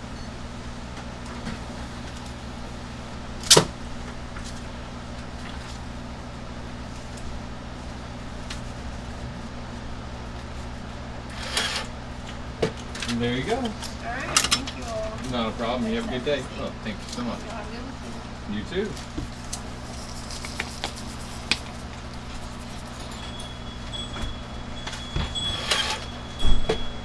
Can't believe it's already the weekend. Chris, I can't either. Can't believe it's not butter, Micah. Chris, I can't believe it's not butter either because We had a short week. what? We had a short week. What we eating? That silent moment when a customer gets their phone back and they test everything and you look at them wanting it to give you a smile. Yeah, pretty much. Wait, what? When customers come in and test things to see if like you've actually done what you said you were going to do. I always find it funny when customers ask me questions like I didn't do what I just charged them for. Are you sure? It's the infamous PIDC troll. I hope it's not the PMIC. If it's the PMIC, I'm just gonna say that I'm cursed. PS3 back? Oh shit! I forgot to give that to him. Yeah, It wasn't in the pile of stuff, so I didn't give it to her. Well, it'll be sitting in this chair. Not doing anything. It'll be sitting in this chair, not doing anything. All right, let's put a little more flux down there, and we'll put our chip in place.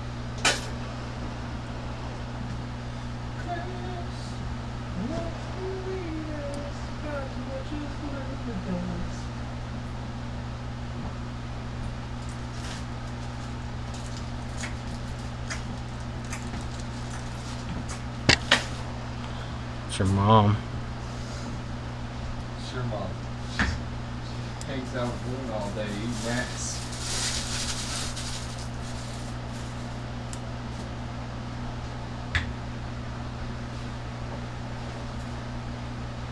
Fuck is this?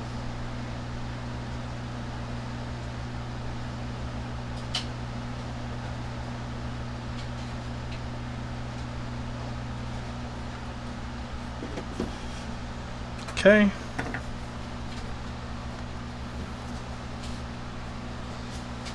Are you sure it's fixed? Did you fix it? Is it fixed? Is that 100% fixed? 100% fixed, bro. Can I go slam this on the ground now and it won't break? Yes. You won't warranty it if I slam it on the ground and it breaks? Well, this is just a rip-off. You're ripping me off, aren't you? Sir, I came in here after I wrecked my car and you fixed it, and now I've wrecked it again. Are you going to cover this? No, I'm not.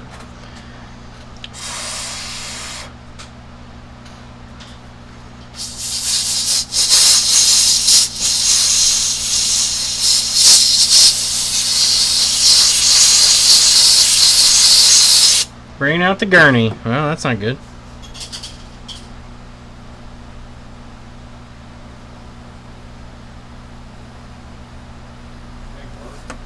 Alright, let's see what happens. Did we get trolled or did we not?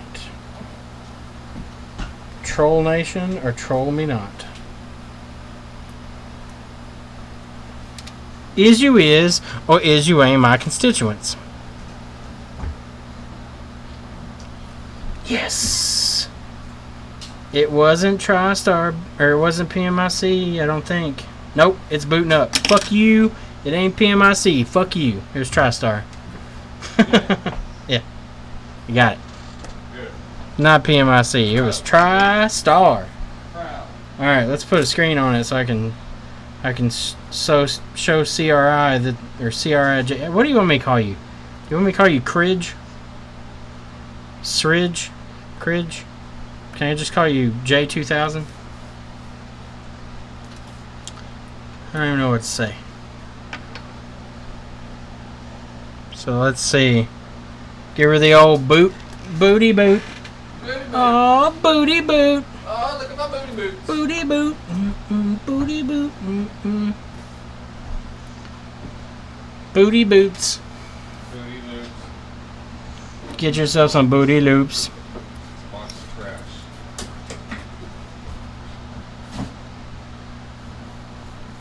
Yeah, the temper. We tell people the tempered glass does not make your phone bulletproof.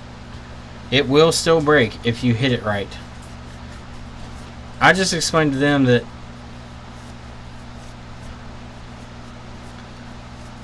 Sanaka, morning, sir. 5:10 a.m. Man, early to rise, man.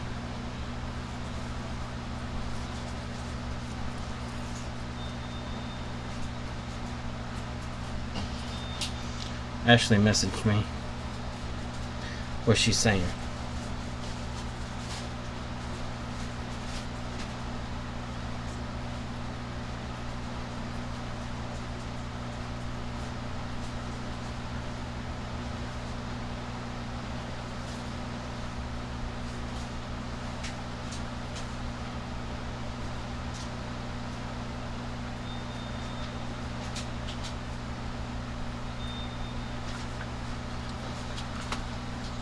Okay, well, Chuck,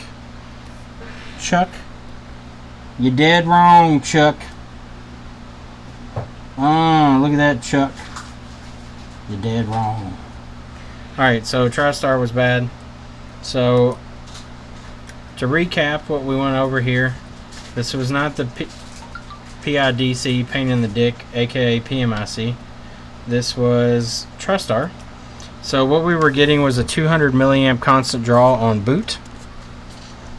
And then after the 200 milliamp draw, we would get a heat signature on the PMIC right around here.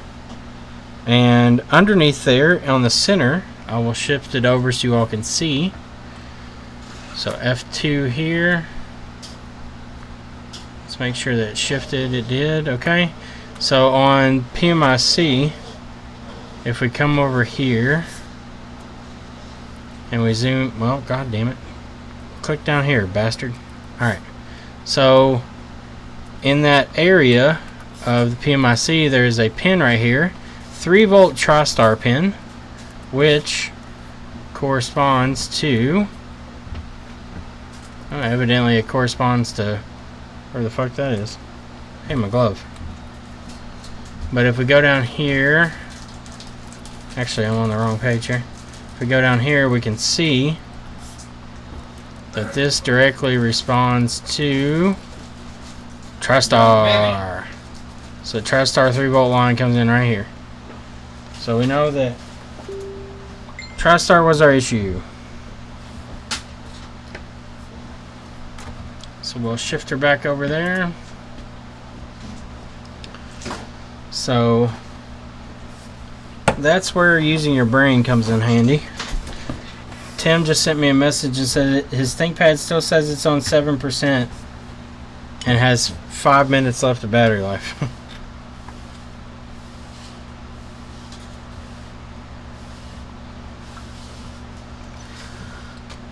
It was the anti-jinx. Your voodoo worked? How do you voodoo? Well, if your voodoo will work every time, I will take it. I was kind of, when I approached that one, I kind of thought that it was TriStar, but I wanted to chase where the heat was coming from first. Just based on that amp draw, it seemed really weird. So there's normal amp draws that you'll see with these phones. So like a 400 to 600 milliamp draw usually indicates that there is either a short under Mason or a NAND issue. But usually with the NAND you'll get no boot. With the Mason you'll get boot. It just won't won't be correct. TriStar issues, usually the 200 milliamp range. VCC main and bat VCC lines, you'll have really high amp draws if there's a pretty low short. Non-boot issues where the phone will start to boot up and then it'll get a high amp draw and then shut off can sometimes be with the baseband area, because the baseband PMU turns on after the phone starts to boot, so that can cause some weird power issues. Hey Chris, Yes. quick question. This is trash, isn't it? It's that one that Computer Whisperer, whatever, I were to donate and you decided it was trash, I guess? Yes. It's going in the dump.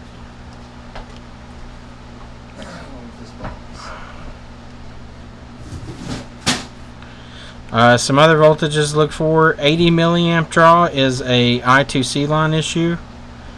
Trying to think what else there is. PMIC is random. It'll be hard to tell. You'll get no boot with it. There's a lot of common amp draws to look for, and they'll kind of tell you what the phone is doing and not doing. The initial amp draw for an iPhone with a screen that's present and backlight working properly should be around 200 milliamps.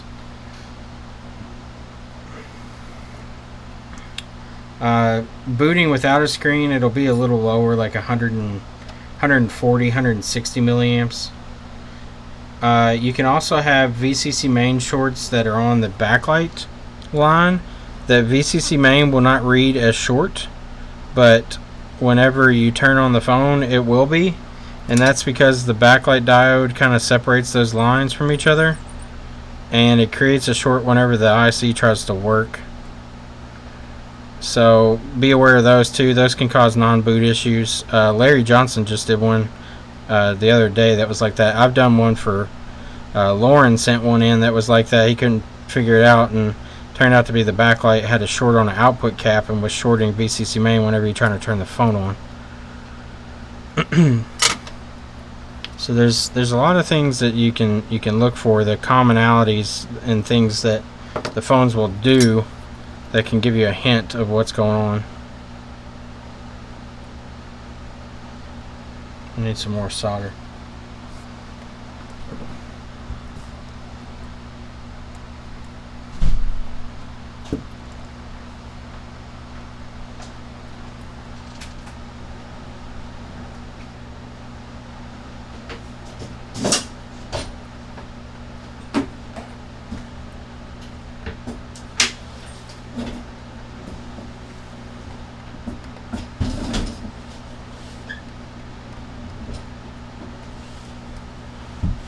Okay, solder the bottom here.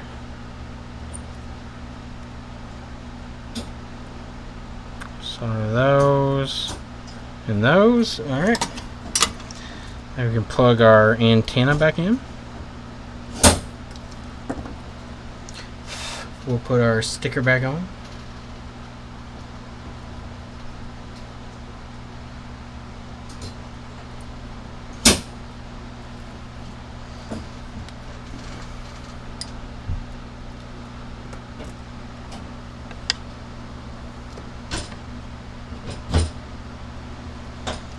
Alright, now let's clean it up a little bit. Make it look good.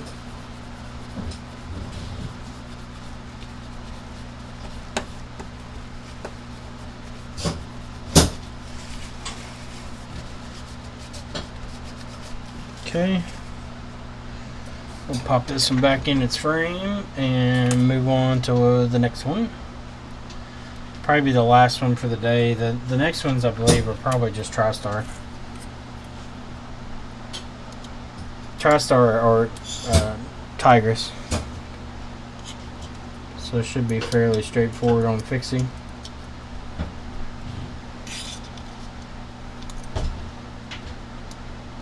I may even call it after this one. Yeah, it's pretty close to closing. We may save those for tomorrow. They should be fairly easy though. You all have had a nice stream today, 3.5 hours. Can't be too picky. I'm sure Lewis will be on shortly if he's not already on. Micah is breaking down a table right now. We had a separate table set up for repairs while we were building them. This one built. Yeah, until he got his second table built. So Micah does a lot of work that requires a lot of space because he's got to take a lot of iPads and stuff apart. And we usually have them apart while we're working on them, so we can't just have stuff sitting around. So we got a workstation with his microscope and stuff back there. Micah's got the same setup as I do, other than the camera. Except I don't have the tweezers. Yeah, you don't have micro tweezers. He has a micro pencil.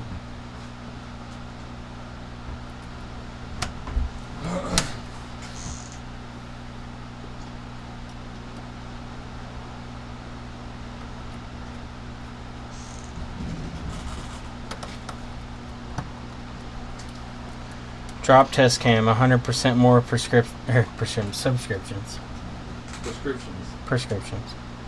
What's up, fixing things? Yeah, I'm gonna get another camera and we can turn it around and point it at Micah. Oh god. And Micah will have to be on YouTube.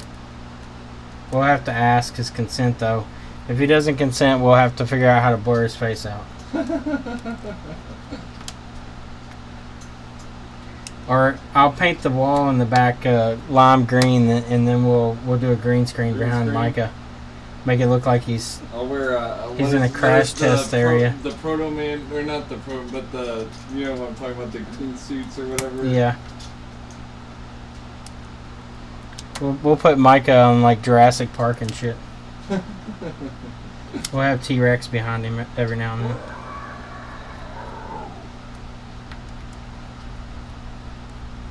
I'll make him wear his the Yoshi shirt all the time. That way we can green screen out his shirt so it looks like his head's just floating around.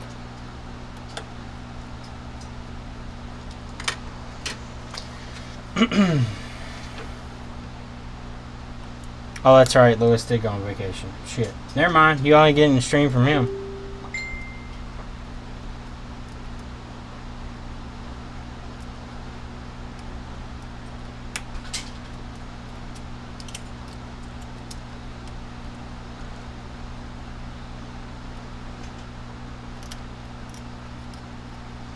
Maybe Jessa will stream something. She hasn't streamed in a while.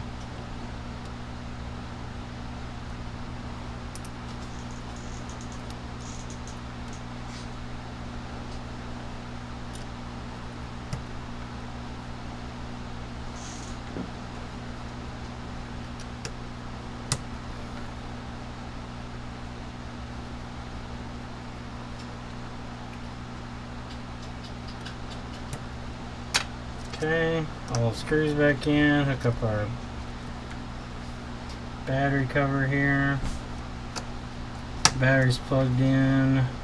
We'll make sure that it charges.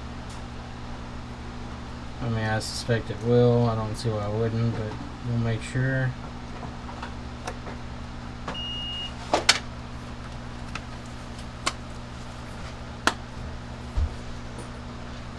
Okay. Put our pentelopes in.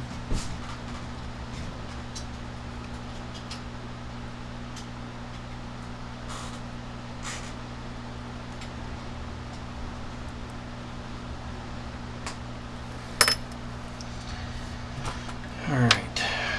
Let's plug it in over here.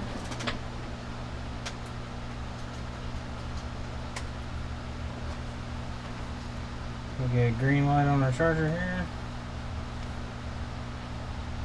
Yep. There it goes. And it should go solid here in a second. It's trying to make the battery charge. It's turning on and off, on and off.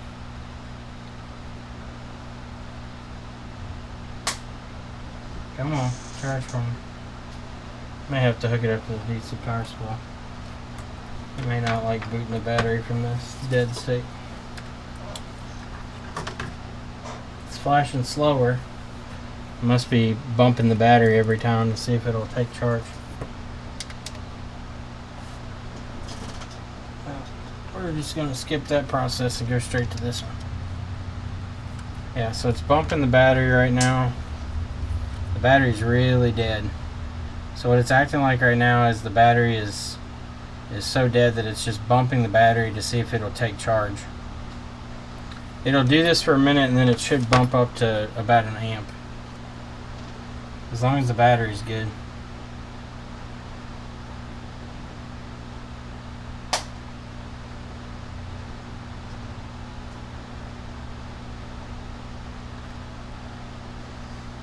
Okay, so it's still bumping the battery. Maybe the battery itself's bad. Could be. If it's dead enough, it ain't gonna come back.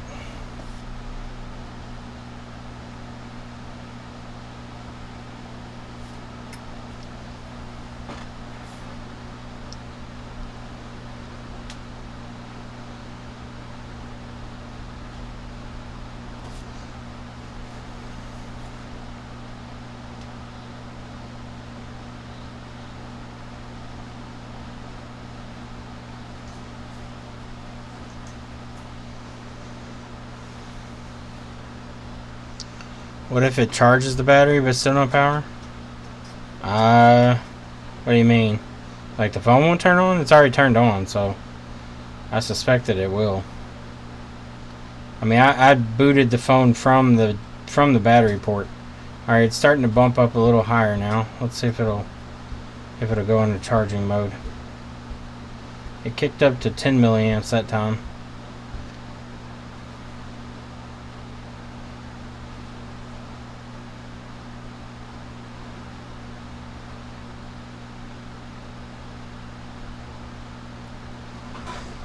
Alright, I may try my battery just to make sure.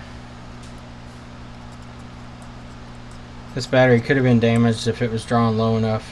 Which, if it wasn't charging and having charging issues already because of TriStar, and then stopped turning on, that definitely would kill a battery from that amount of time not being charged up.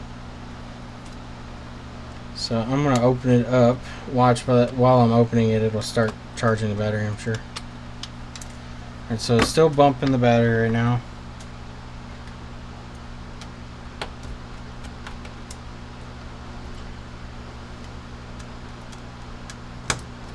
Still doing it. So what it's doing right now, it's acting like when the battery's not hooked up.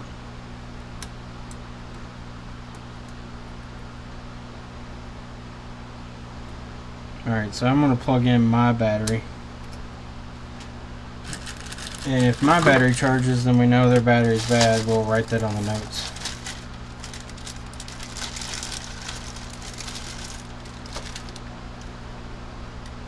Oh, the phone won't turn on even though it charges the battery? You've got either... Is it going to the Apple logo or doing nothing after it goes off the charging logo? Alright, so the phone's turning on.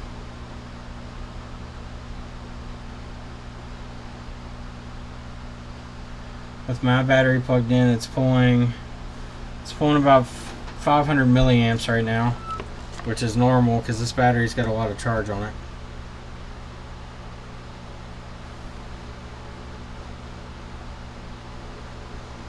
Still pulling 500, and now it's pulling 600 milliamps. Alright, the phone turned on, it vibrated, which means that it's charging, or at least it sees the charger. Still pulling 500 milliamps. Now it's pulling 600 milliamps. Alright, the battery's at 98% and shows that it's charging. I'll disconnect the charger. So charger's disconnected. Plug it in. It starts charging. So we'll see if it goes up from 98%. It's still charging at 400 milliamps at 98%, so I suspect that it's fine. I think their battery's just fucked. Nothing at all happened from a hard drop, screen broke, but my guess would be a PMIC. What do you mean nothing? Nothing happens, like it won't turn on? Well, if it was dropped, I've noticed with the iPhone 7s, they're very susceptible to drop damage on the board. I don't know if it has to do with how rigid the frame is, but I've seen 4 different iPhone 7s that would not turn on because of broken or damaged chips on the board. 2 of them were SD RAM chips. 1 of them was something to do with the CPU, and the other one I think was something to do with the audio IC broke. I removed the IC, but it still wouldn't turn on, so it probably had another secondary issue also. Alright, still charging. We're still pulling 300 milliamps, which is fine for... Once it gets up to full charge, it drops down to trickle charge anyway. Yeah, it just dropped down again as it gets closer. It's dropping down to 200 milliamps now.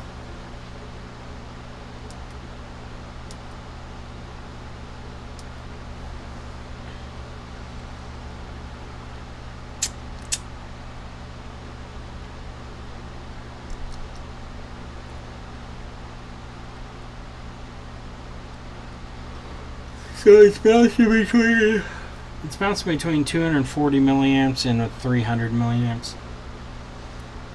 So I'm fairly confident that this phone is charging fine. I can use my other battery actually. We'll do that. I've got that other battery here that's got 50% charge on it, so we can actually see if it goes up or not.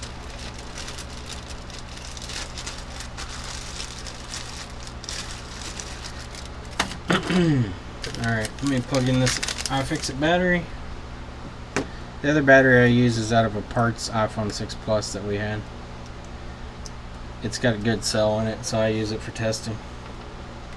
Alright, so with this battery, which has 50% battery on it, let's see what it does. So it's booting up. It's at 700 milliamps right now, almost 800.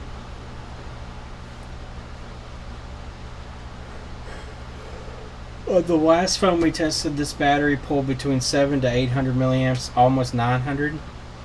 So right now it's jumped up to 850 milliamps, and it's bouncing up towards 900 milliamps. It's almost at 1 amp charging now. It's pulling 920 and then down to 890, 920, 890, 920. Alright, we're at 55%, pulling 900 milliamps.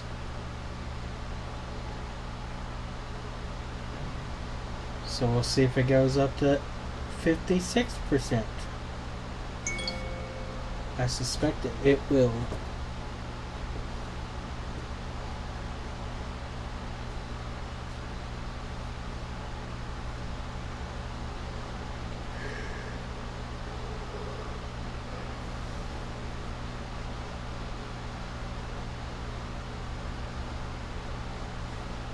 Bargain batteries on eBay? Fuck no, I don't ever use those.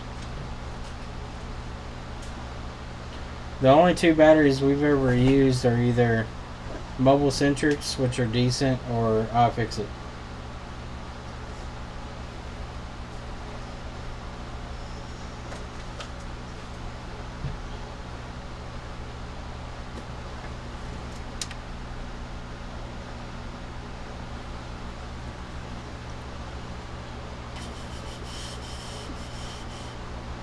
So we're at 850 milliamp.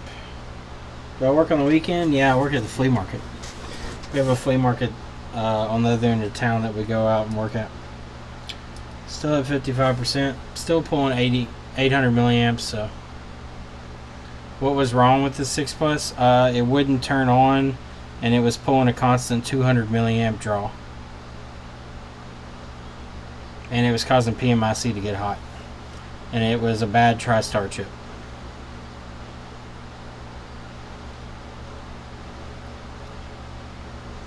The batteries, iFixit.com.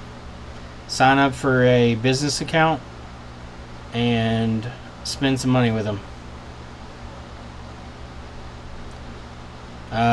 Batteries, again, I buy my iPhone batteries from iFixit. I buy my MacBook batteries. I honestly buy them on Amazon, but I buy from a specific company that offers a 2-year warranty on their batteries, and I've not had a single issue out of them. Yes, 200 milliamps, TriStar was bad. It was actually causing PMIC to get hot, Alex. The 3 volt TriStar line was getting hot. Would not turn on. Alright, so it's up to 56% now.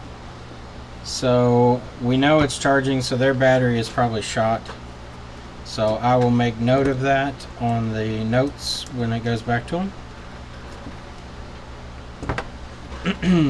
I'm going to leave it on charge overnight. It may get the battery back up, but I'm still going to tell them that it dropped low enough that it wouldn't charge properly, so I would recommend changing it anyway, because I would guess that it's below 3 volts.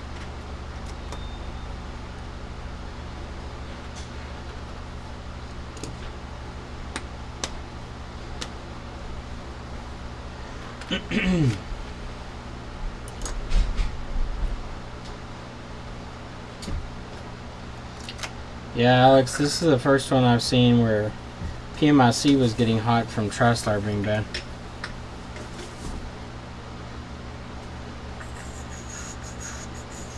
I don't trust AliExpress. I bought some stuff from there like a while back, but I mean, it's not a bad place, but at the same time, it's you kind of get some of the bottom of the barrel shit from AliExpress. Alright, so I'm going to plug this in on the charger down here and let it kind of sit there and try to trickle charge back up. See if their battery will actually come back to life.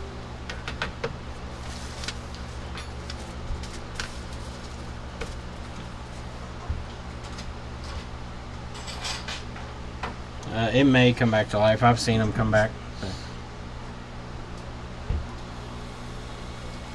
Yeah, that's true. eBay can be hit or miss too.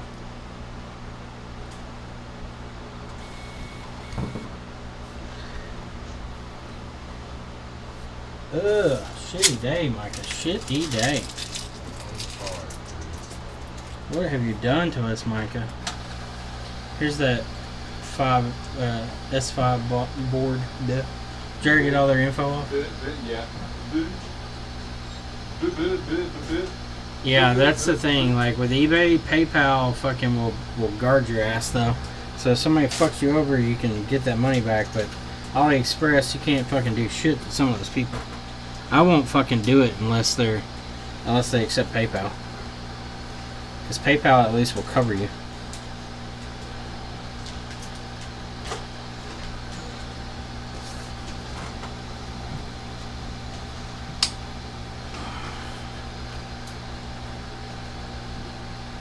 What's up, Aaron? Well, you guys came in at the end of the stream because we're about to go home. I gotta get up in the morning and come back here and get everything to go to the flea market. Micah, you want to put these screens up? That needs to be mailed back to Mobile Centrics. What do you want me to put in? Put this on the done shelf. This is for Bite Force. They didn't come get it. What do you want me to do with this? That one's good. I know, but oh, it's good? Yeah. You said mail it back though. This one I have to mail Oh, back. okay. This one put out. Okay. Yeah.